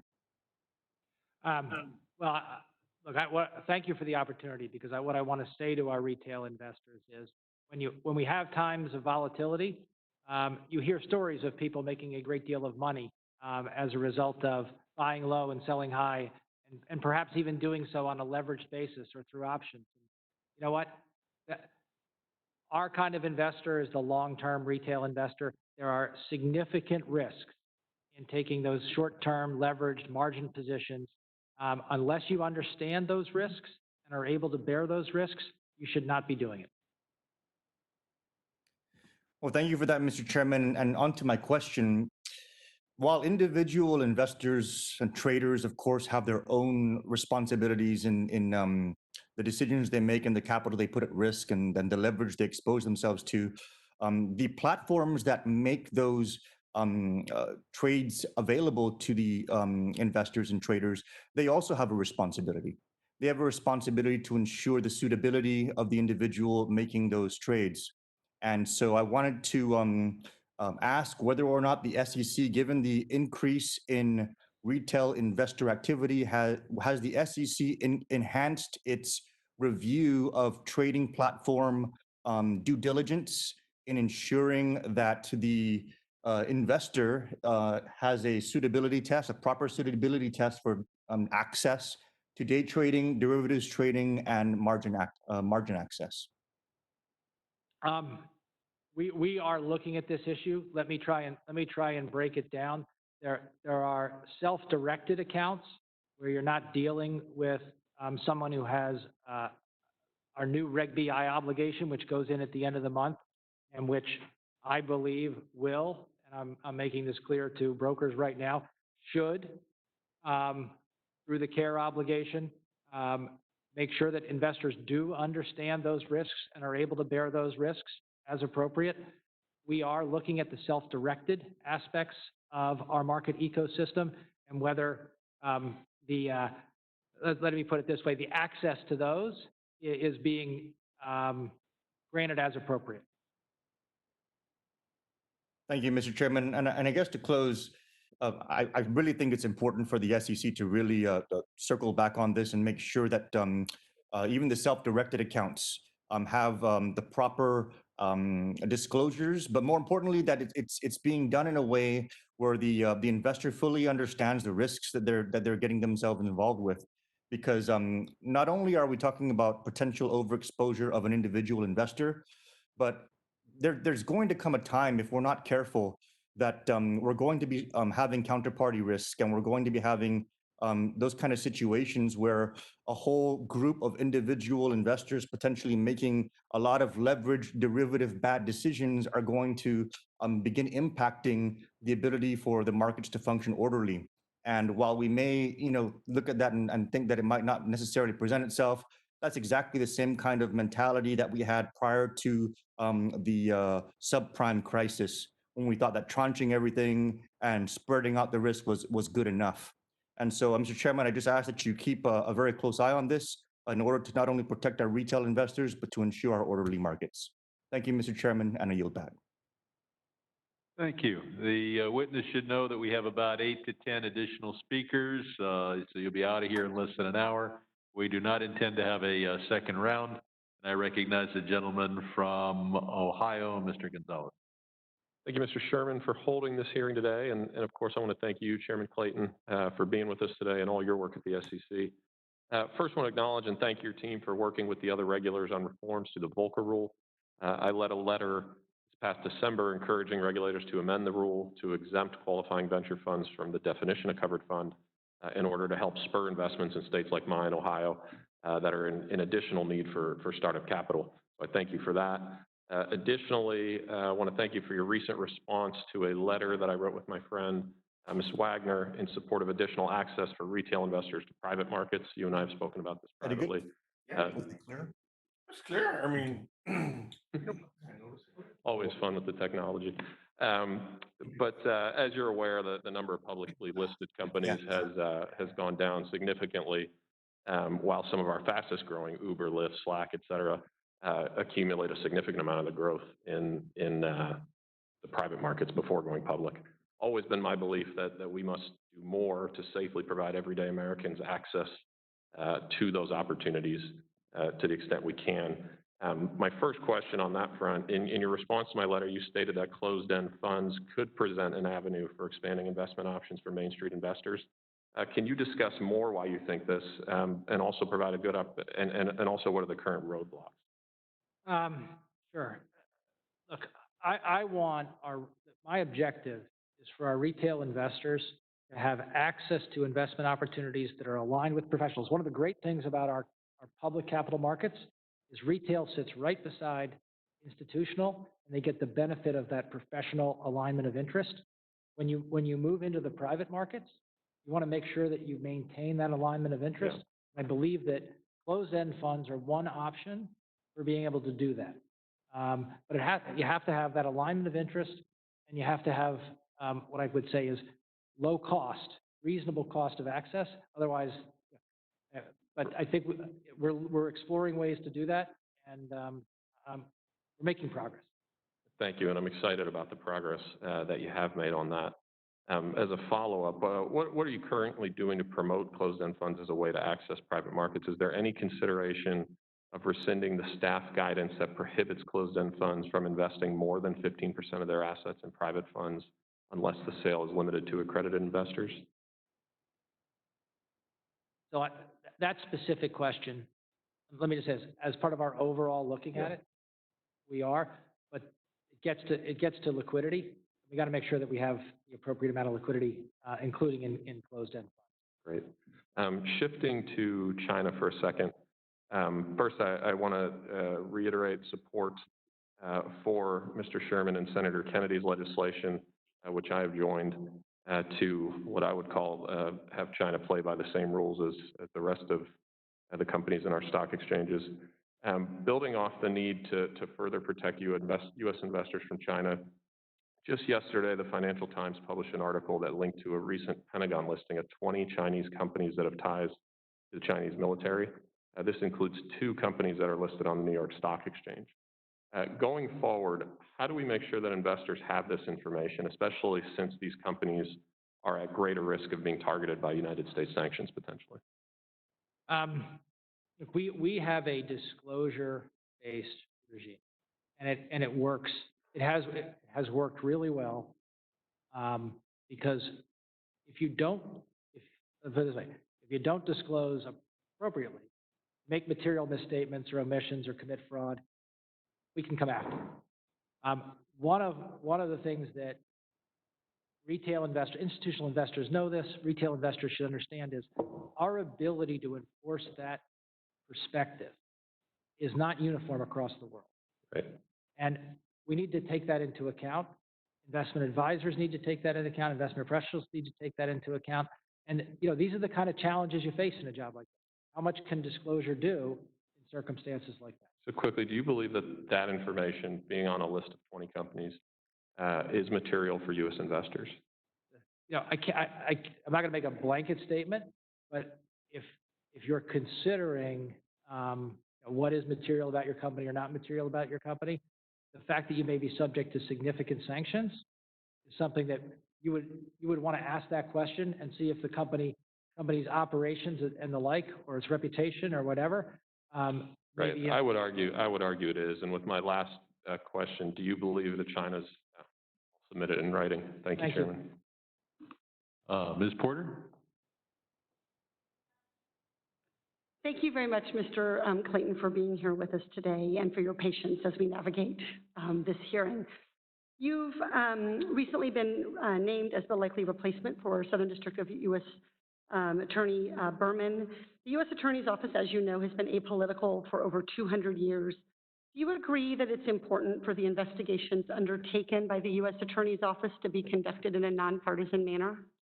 So, look, I'm here as the chairman of the SEC, but what I want to say about my work as chairman of the SEC and our work in the enforcement division, which is akin to any U.S. Attorney's Office, we undertake our work in an independent and nonpartisan manner.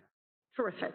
As the chairman of the SEC, you spearheaded numerous rule changes. One example being the so-called Regulation Best Interest, Reg BI. Was that a nonpartisan proposal, yes or no? From my perspective, what we've done with, I'm not sure what you mean by nonpartisan. Okay, let me try this. Did the Reg BI rule change pass the Securities and Exchange Commission, the SEC, with bipartisan support? No, I think you're struggling toward no. No, I'm not struggling. I'm just making sure. The vote on the Commissioner Jackson and it was multiple. No, it did not have complete support. Reg BI did not have let's try this one more time. Did Reg BI did it pass the commission with bipartisan support? No, it did not. No, it did not. Thank you. What about your shareholder voting proposal? Did that get bipartisan support? As a proposal going out, no, it did not.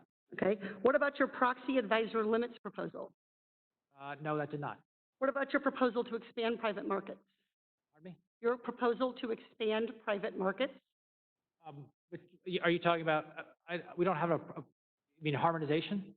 Proposal for harmonization? I don't remember. I'll assume you're right. It did not have bipartisan. So, Mr. Clayton, calling yourself nonpartisan doesn't make it true. And your leadership at the SEC is, to be generous, inconsistent with being nonpartisan. I think becoming a U.S. attorney would require a big change in your approach from the SEC. Do you agree that independence from the president is necessary to agency independence? So, wait a second. I just want to go back to the bipartisan, nonpartisan. I believe if you look at my voting record across the SEC, which is pretty good, there are many times when I have voted with Democratic commissioners, maybe both Democratic commissioners and not the Republican commissioners, and vice versa. I vote the way I think I should, without regard to partisanship. Right. That's what I do. Okay. That's what I would do in any job. Okay, great. Do you think that independence from the president is necessary to agency independence? I think agency independence is independence from, look, I interact with you people, I interact with agencies, I interact with other. Independence does not mean isolated, but independence means doing what you think is right based on your experience. Do you think independence from the president is possible if you and the president are golfing buddies? I absolutely do, because I do it, I do my job every day without fear or favor. And we do justice at the SEC, and I think if you look at the record of the SEC, it's absolutely clear. How many times have you and President Trump golfed together? I'm not going to get into this. This is, it's, Is it a large number and you have trouble recalling it? no. Look, I have played golf with the president a handful of times. Okay. What did you talk about? Those are private conversations. Are you willing to affirm to this committee that you did not discuss any SEC business? There are no conversations that I've had that make me in any way uncomfortable with my independence. Wonderful. Before you golf, I'm glad to hear that. Before you golf with the president, did you ask the SEC Ethics Council to advise you on that decision? Yes. You did? Yes. And did they issue a written opinion? No, but the answer is yes, I did. You did. Okay. All right. I want to turn to talking about your prior work at your law firm. In your time at Sullivan and Cromwell, did you ever serve as on the plaintiff side of any securities or other matters? Or were you solely defense counsel defending organizations like Deutsche Bank and Goldman Sachs? Let me say what the time. The witness will be allowed to answer briefly, then we'll go on to the next witness. And Mr. Chairman, the witness shouldn't be compelled to answer at all. The time has expired. And I'm sorry, welcome to your confirmation hearing. I've allowed other people to go a few seconds. Mr. Chairman, you did not allow, you cut me off 2 seconds early, actually. Actually, that is absolutely correct. Mr. Chairman, may I be recognized because it's actually my time? Not anymore. Your time expired. I would like to offer to allow Mr. Clayton to respond in writing, if that would be acceptable to him. My question was, just to state it again, because there was knocking and interruptions while I was speaking, are there? Mr. Chairman, excuse me. The offer to get an answer in writing is fully consistent with committee rules. The hearing record will be kept open the usual number of days for people to submit questions in writing, and that can be a question in writing. We expect a relatively prompt response to the written questions that are presented after the hearing. That is what we've done in every hearing. We will now go on to Mr. Stile. We look forward to reading your answer. Thank you, Mr. Chairman. Thank you, Mr. Clayton, for being here. I'd like to remind all of my colleagues that this is not a confirmation hearing. We're not the Senate. This is in the House. If a confirmation hearing is required, that'd be the role of the Senate. And if somebody would like to participate in that, they are more than welcome to run for the United States Senate and participate in a confirmation hearing. I'd like to dive in as to the topic that we are here for today, which is about monetary policy, the state of the economy, and how we're keeping our capital markets strong during some of these most challenging times that we've seen here in a long time. First off, Mr. Chairman Clayton, I want to start by thanking you for your work to improve oversight of proxy advisors. I also want to recognize Commissioner Roisman, who's been a valuable voice on this topic. As you know, I dealt with proxy advisors in my private sector career, and so I understand how important it is to get this issue right. In the last few months, SEC commissioners made a couple public comments that I believe have been viewed by some as evidence that the SEC may be softening its approach as it relates to proxy advisor reform. Among other things, Commissioner Roisman suggested that the final rule may include a speed bump that limits the ability of investors to use so-called set it and forget it mechanisms to automatically populate electronic ballots with proxy advisors' recommendations. Seems like that might be a little bit different than the peer review process that was outlined previously. Could you comment how the SEC intends to ensure that issuers have the opportunity to correct erroneous or misleading recommendations, that they're peer-reviewed, the speed bump process, and whether or not one approach is more favorable than the other? So you have outlined the issue we're trying to address, which is when you're making a voting decision, you have the best information that's available to you to make that decision in a timely manner. And the process we have now can be improved. That's clear. And we're trying to approve it in the way that creates the least friction for people to be able to express their opinion. But the people who have to vote, they should have a robust amount of information. And to the extent practicable, it should be accurate. So we want to make sure that the system produces that type of information. And we got a lot of helpful comments. There are ideas, there's a speed bump people mentioned, but that's where I'm driving. Transparency and good information. I appreciate your work and your colleagues' work on this important topic. Do you have an estimate as to when you believe a rule may be finalized on this? It's like I've done throughout my tenure. We put it on the agenda, and we try to get it done on the time of the agenda. So our current agenda has it completed by the end of the fiscal year. I continue to expect that we'll be able to complete it by the end of the fiscal year. I appreciate your work on the topic.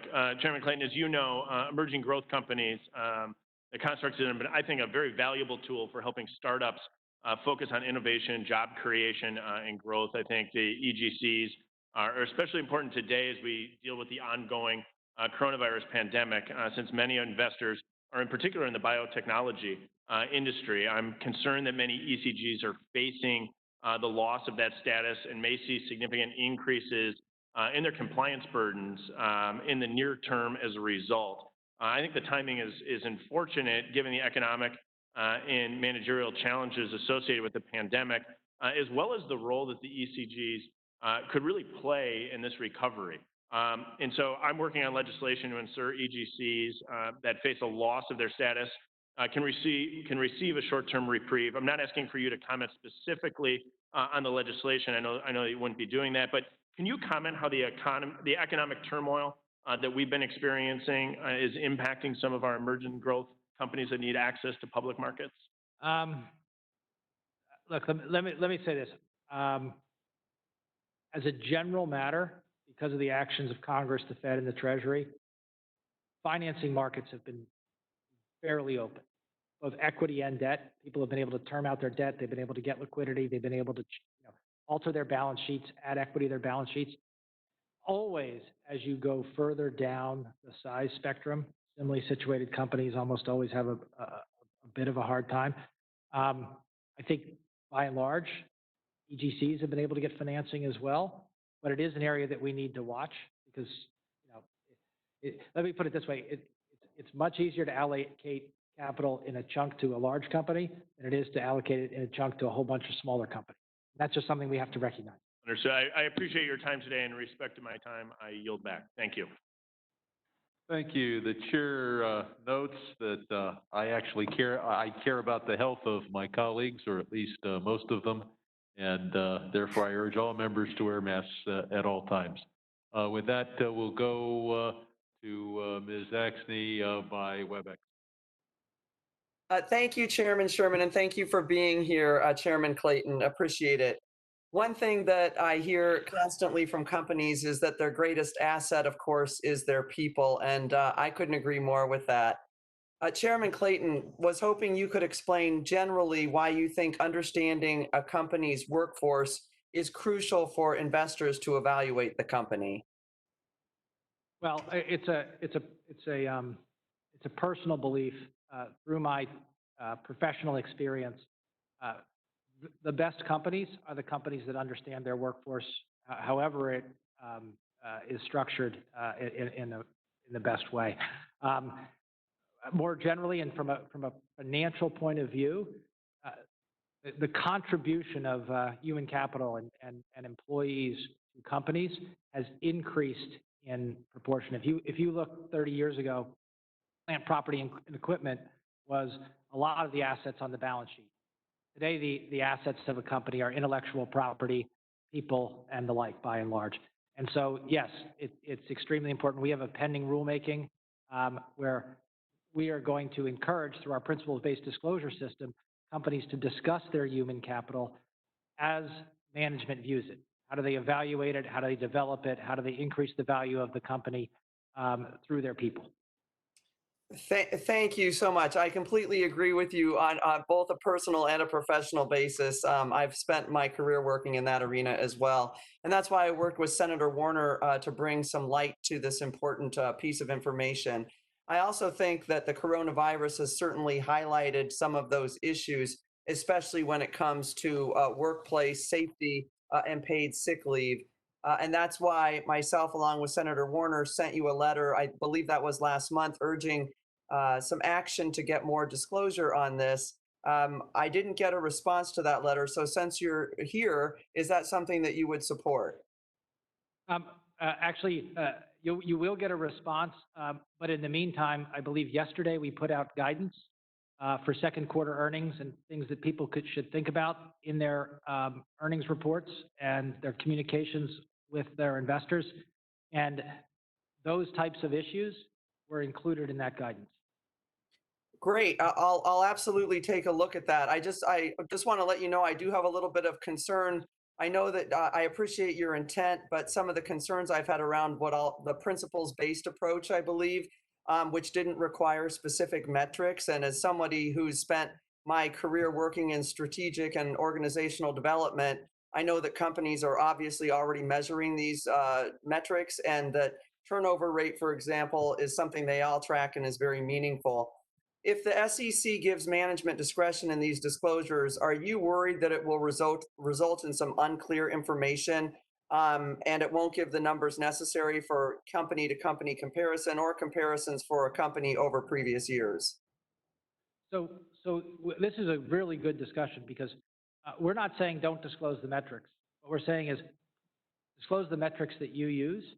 And if a company uses turnover calculated in a certain way, presumably they do it because that's how they're managing their business, and that's what the investor would want to know. What I don't want to do is adopt a standard across a bunch of industries. It's not how that it may be right for one industry and how management is using it, but it's not right for others. And what I don't want to do is to get comparability, give up meaningfulness. And that's the tension we always have in terms of establishing metrics that are broad. So we very much encourage companies to share the metrics that they use, but take the pharmaceutical industry and turnover, very different from the tech sector, different from the transportation industry, and how they may look at it.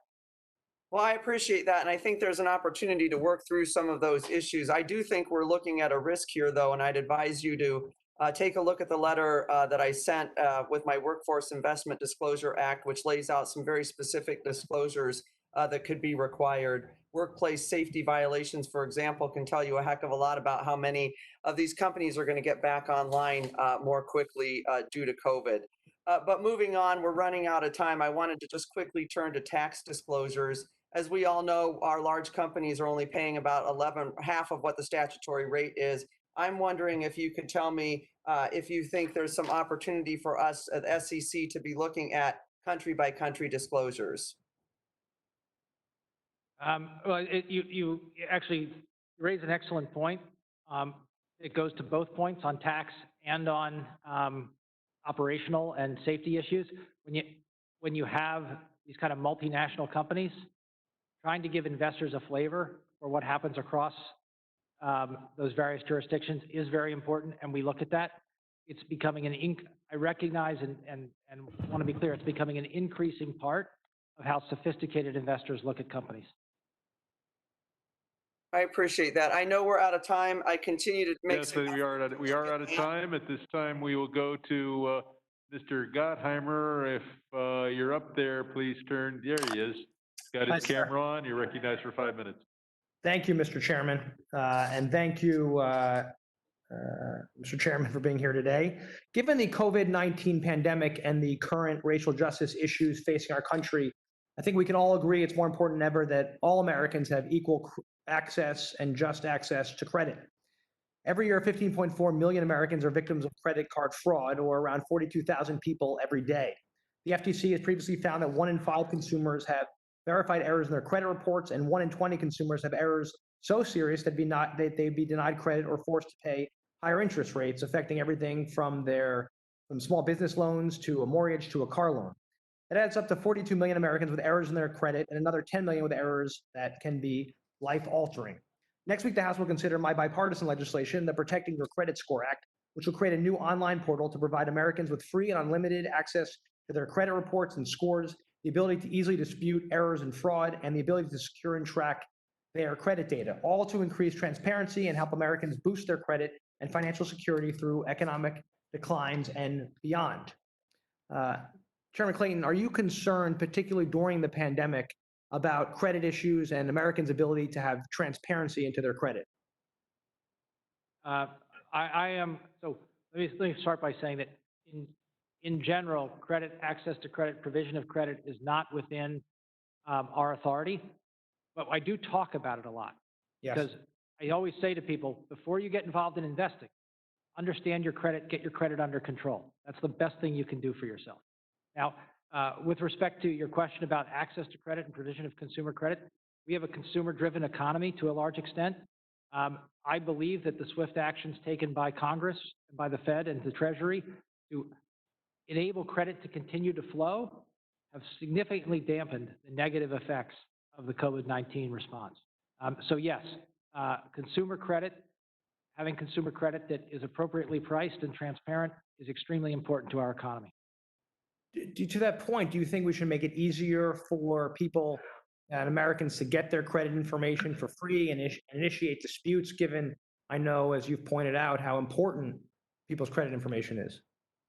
Look, I'm going to stay in my lane as to what particular policy rationale, legislation, and the like. That's not our area. I don't want to tread on other people's area, but I affirmatively believe that having access to credit in a transparent way is important.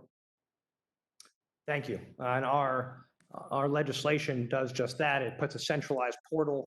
It's managed by the credit bureaus to give people more information and the ability to dispute that. Separately, AARP's Fraud Watch Network recently reported there's been a steep increase in scams targeting the elderly and other vulnerable communities this month. I know this is part of your jurisdiction directly. It's that issue has been driven largely by the ongoing COVID-19 pandemic. These nefarious actors, both domestic and international, are using the pandemic and preying on people's fragile states during these uncertain times to target their hard-earned retirement accounts, their unemployment checks, and other savings. Chairman Clayton, millions of seniors across the country have been the victims of financial scams, as you know, and been cheated out of their rightful retirements. I just wanted to know, and I've talked to you before about our Senior Security Act, but in general, you agree that we should be doing everything possible to prevent our seniors from being robbed of their life savings? Yes, I believe we should be doing everything possible to prevent our seniors from being subject to fraud, particularly financial fraud. Thank you, sir. The Senior Security Act, which we've talked about, is a bipartisan bill I introduced with my good friend, Mr. Hollingsworth, that would create a senior investor task force of the SEC, specifically designed to stop financial predators and hucksters from scamming seniors out of their savings. And by the way, it's already passed out of the House with overwhelmingly and bipartisan 392 to 20. It's now in the Senate. Would you support the legislation moving through the Senate? I'm not going to support a specific piece of legislation here, but as you've described it, we're doing this already at the SEC. We're happy to work with you. We're happy to follow the legislation, of course. If Congress tells us to do more, we'll do more. But I want you to know that we are already focused on seniors and making sure that seniors are having access to the products that are appropriate, not products that are inappropriate for them, and that they're not the victims of fraud. I think that's part, sir, right, of your retail strategy task force. That's correct. We have a retail strategy task force, but we also have people who are specifically focused on making sure that seniors. Let me put it this way: inspections, examinations, all of that. We have sort of a senior focus, and let me try and say this in the way I'm able.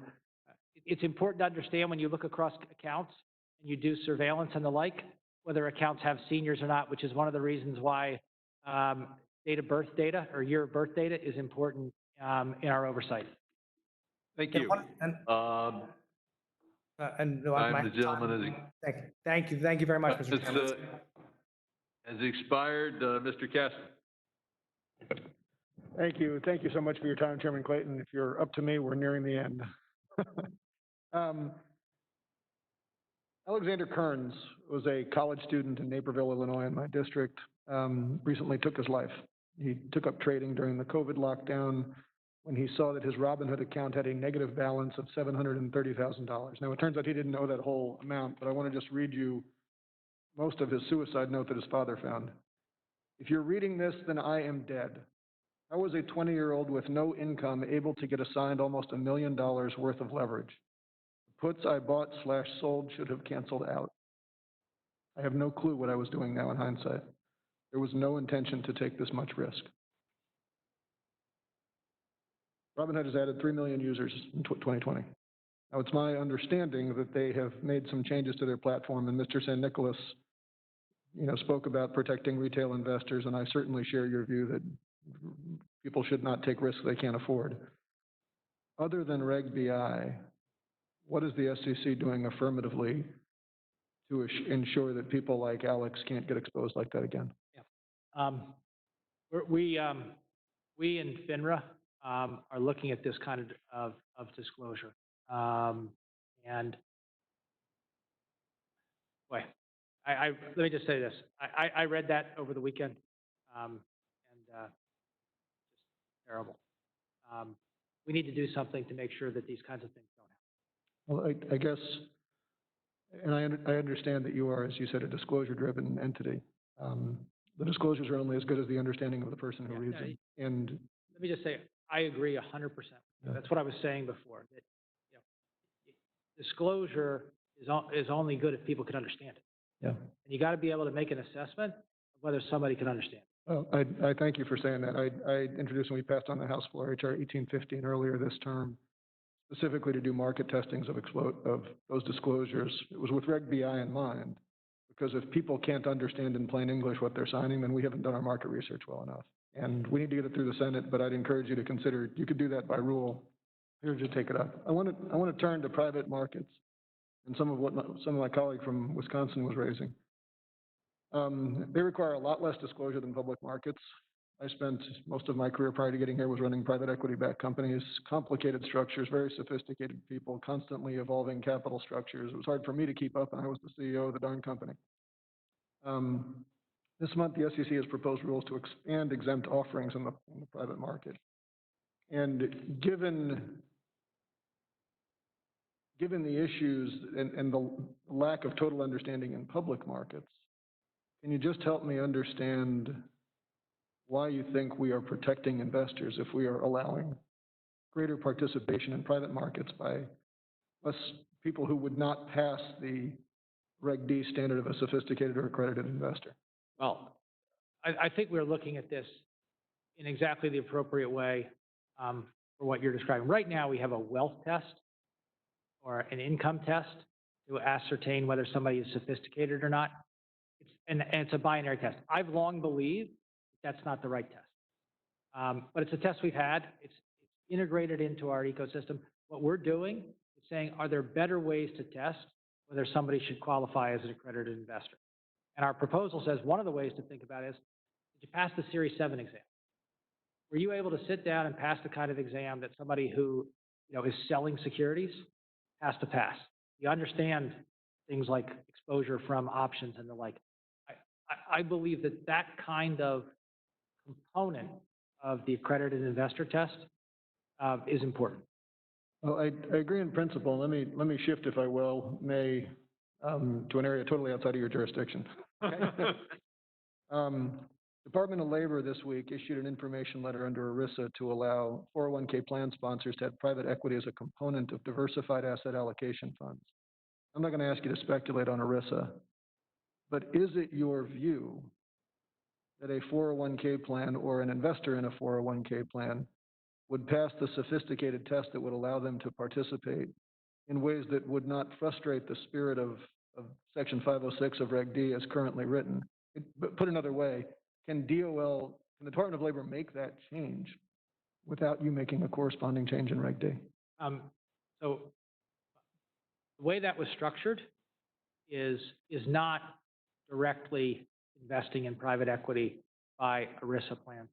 I read the letter. I thought it was structured very well because it was the ERISA plan fiduciary could pick a fund that has a fiduciary, where the fund has limited exposure to private equity. So not direct investment by an ERISA beneficiary into private equity. Okay, well, I'm out of time, but we'll follow up with you offline, because I think there's a real concern that we could end up putting a lot of unsophisticated money in places that were hard for me as the CEO of the company to understand. Yeah, I don't want that to happen. Thank you. Mr. Budd is now recognized virtually. Thank you, Mr. Chairman. And Chairman Clayton, appreciate you being here today in your capacity as chairman of the SEC. I know there's been a lot of news, very exciting news surrounding you lately. But I want to talk about U.S. accounting standards as a critical component of U.S. capital markets, the deepest and most liquid capital markets in the world. And for them to continue to operate efficiently and effectively, the U.S. must maintain accounting and reporting standards of the highest quality. This is particularly true in times of instability, similar to what we're experiencing during the COVID-19 pandemic. So as you're undoubtedly aware, I've long been an outspoken critic of the CECL accounting standard developed and implemented by FASB as an entity in which the SEC has direct supervision over. Now, there were already serious concerns centered around CECL before the start of this pandemic, and this crisis has only highlighted those concerns further. So my questions: how does the SEC validate that all new accounting standards or significant revisions to existing accounting standards have been subjected to comprehensive field testing or economic impact assessments? So just wanted to get your take on that, Mr. Clayton. Well, I think, look, I think what we should be looking at CECL's performance during this time period. Let me say it from, there's two perspectives on which people have been looking at CECL and how it operates. One is from a regulatory capital perspective, what impact it has on regulatory capital from the bank regulators' perspectives. I'm going to put that to the side. From my perspective and what CECL disclosure around expected losses is from the investor point of view, and we have had some significant swings. There are some things that we need to look at, including whether different models used by comparable institutions produce significantly different results. If you're having two financial issuers with the same balance sheet or very similar balance sheet, they're coming up with different results. Why is that happening? And do we need to make adjustments? Is somebody using a 2-year model versus a 1-year model? Is somebody significantly weighting unemployment in a time like this, when unemployment is at a level that no one really thought it would be? So that's a long-winded way of saying we should look at how CECL has performed in this time of stress and assess whether guidance, et cetera, whatever needs to be made. But it's definitely something we should be looking at. Thank you. Does the SEC conduct any independent assessments of investor relations to new or significantly modified accounting or reporting standards before they're finalized or issued? And if so, why or why not? I think what you're getting at is our relationship with the FAF and the FASB and their independence. We do engage with them. I believe their independence is important. I think we have a very good relationship. And back to your CECL point, we're going to continue to work with them on evaluating how CECL has been implemented and how it's working. Thank you. Would the SEC be open to formalizing through notice and comment the review process for new accounting standards? Look, I think the process as it works today is a good process. I know that people are looking at in particular, we're having this back and forth on CECL. I think people are looking at CECL and continue to look at it with questions. But overall, I think the current process is a good process. But happy to continue to discuss that with you. I'd like to do that. It seemed that it was kind of it had the feel of being made without direct input of the SEC by an unaccountable board. So I'd like to continue that discussion. Thank you. Does the SEC conduct independent investor outreach to validate investor considerations for accounting standards on a pre-issuance basis? And if not, would the SEC be open to such a process? So this is something that was important to me and as we've looked at new trustees for the FAF and the FASB, I've made it a point to make sure that we have that investor perspective, so that that perspective is brought to bear on their rulemaking. And of course, they should be reaching out to people who are not just the preparers, but the users of the financial statements. Very good. Thanks for being here today, and I yield back my time. Thank you. I believe we now recognize Ms. Dean. Thank you, Mr. Chairman. I thank you for allowing me to be a part of this important hearing, and I thank you, Chairman Clayton, for your service at SEC during this crisis, this terribly difficult time for our entire country. Mr. Chairman, I too would like to begin by discussing rating agencies. I'm Madeline Dean from suburban Philadelphia, by the way. Last week, the Federal Reserve Chairman Powell came before our committee and he acknowledged that not all NRSROs have equal access to emergency lending facilities. Since the Credit Rating Agency Reform Act of 2006 conferred sole supervisory authority of credit rating agencies to SEC, I want to raise this issue with you today. Because these lending facilities do not treat all 9 of the rating agencies equally or uniformly, I'd like more insight on how the Federal Reserve came up with eligibility standards for rating agencies.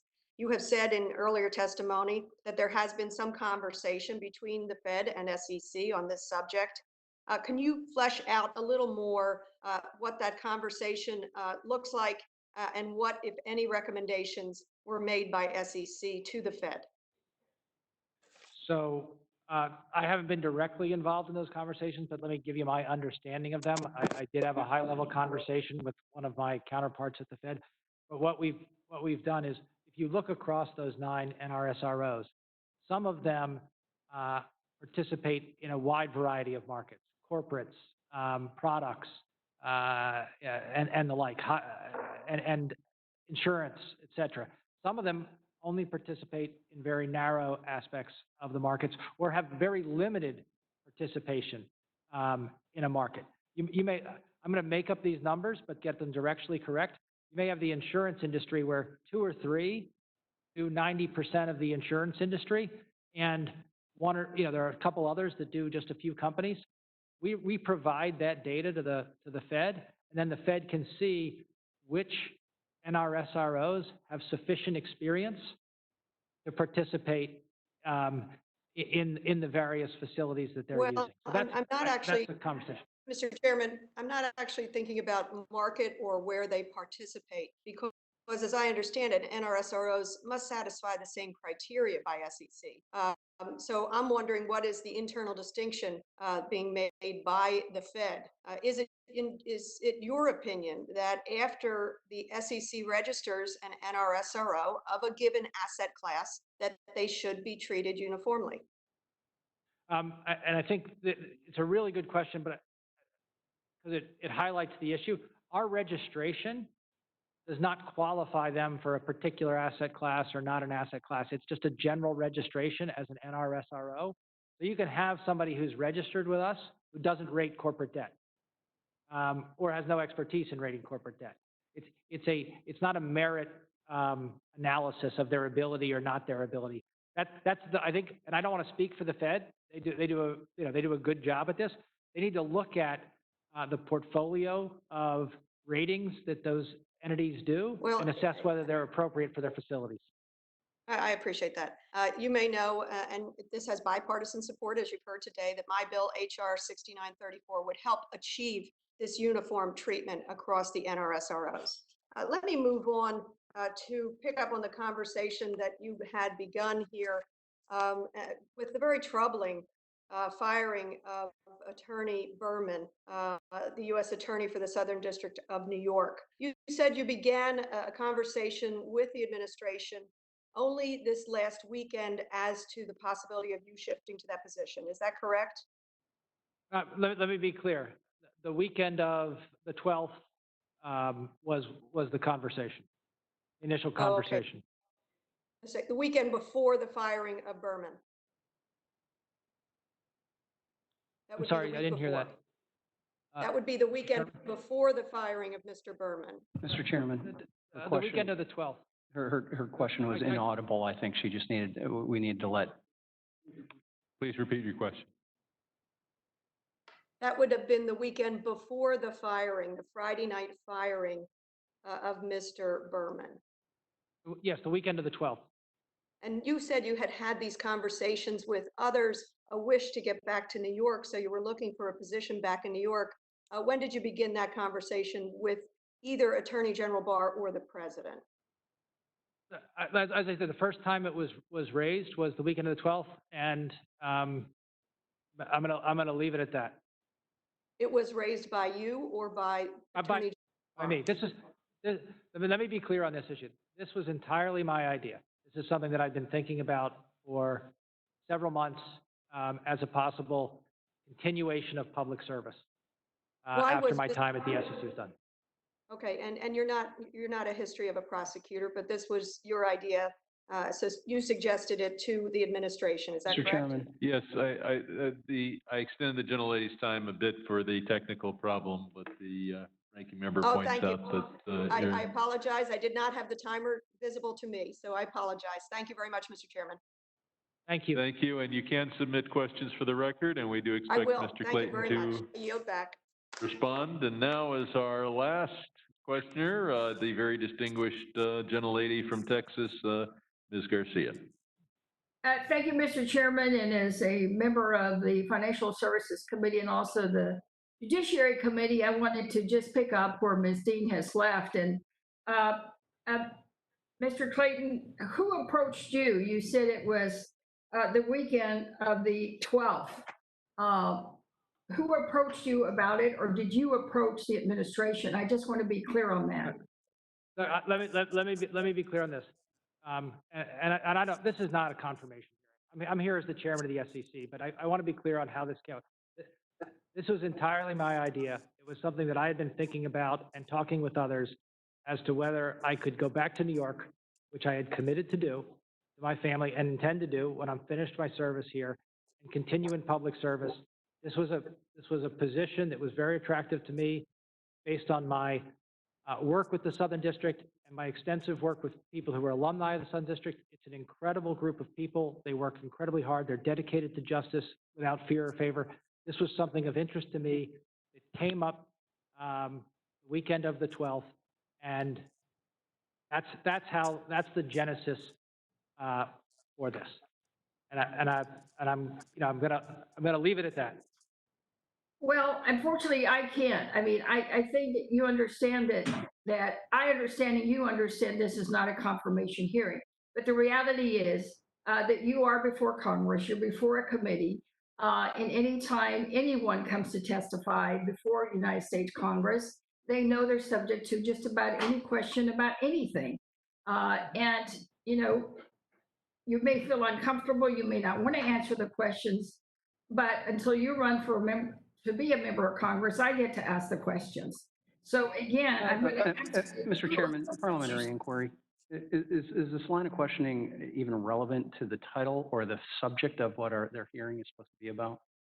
The gentlelady from Texas is correct. You're a member of Congress. It's your time. If I start editing the questions and comparing it to the title and crafting the titles to exclude the questions that I don't want to hear, I'm not sure you're going to be happy with the result. So I'll add, Mr. Chairman, that at least in the language. Your parliamentary inquiry has been responded to. Okay, and if you have an op-ed you want to write, put it in the Hill or roll call. Point of inquiry, is it going to be your common practice to have discussion on issues that are outside of our? It is my practice as chair to recognize a member and to recognize that as a member of Congress who can ask the questions they want and to protect their time from interruptions.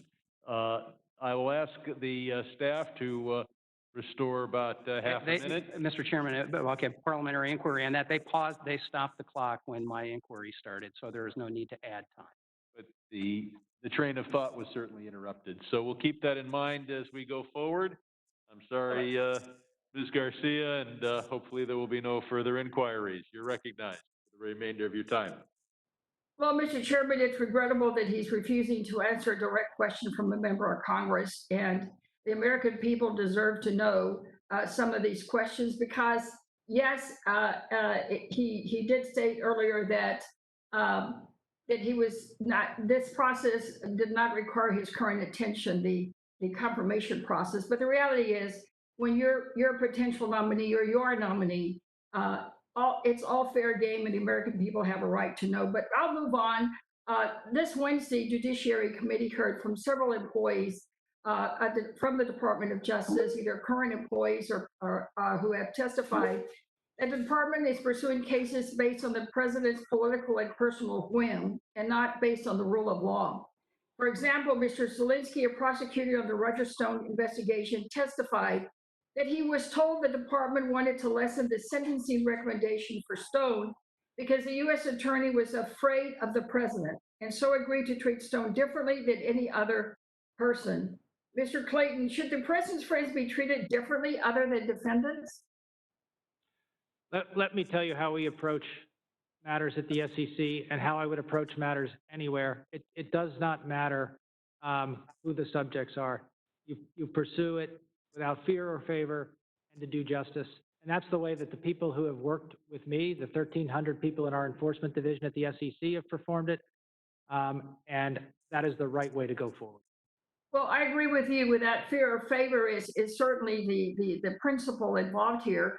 But what if you get an order? Do you believe the president has a right to tell you to lower a sentencing recommendation or drop charges entirely for his friends or for political allies? I'm going to talk about at the SEC. At the SEC, what we do is we approach this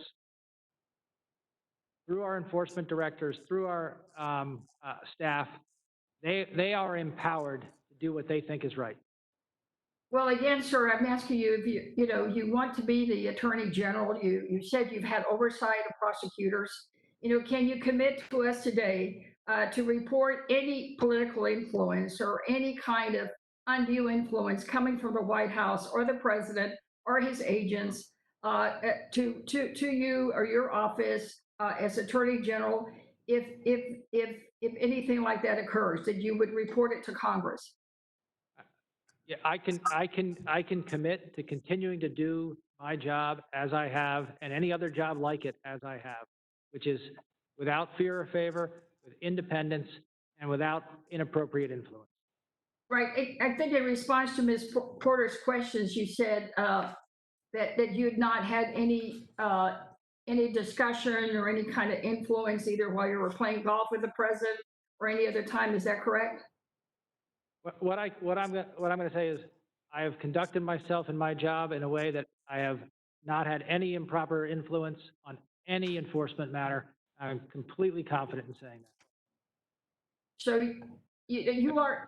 So Mr. you Chair, are. the time the lady has expired. I wish I could continue to get and allocate you more time, but the ranking member is being assertive here.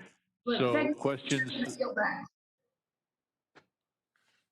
Questions for the record will be submitted in the requisite number of days, which I believe is what? 5 legislative days. And we hope, Chairman Clayton, that you can get us an answer within a few weeks, a very few weeks, to those written questions. Mr. Chairman?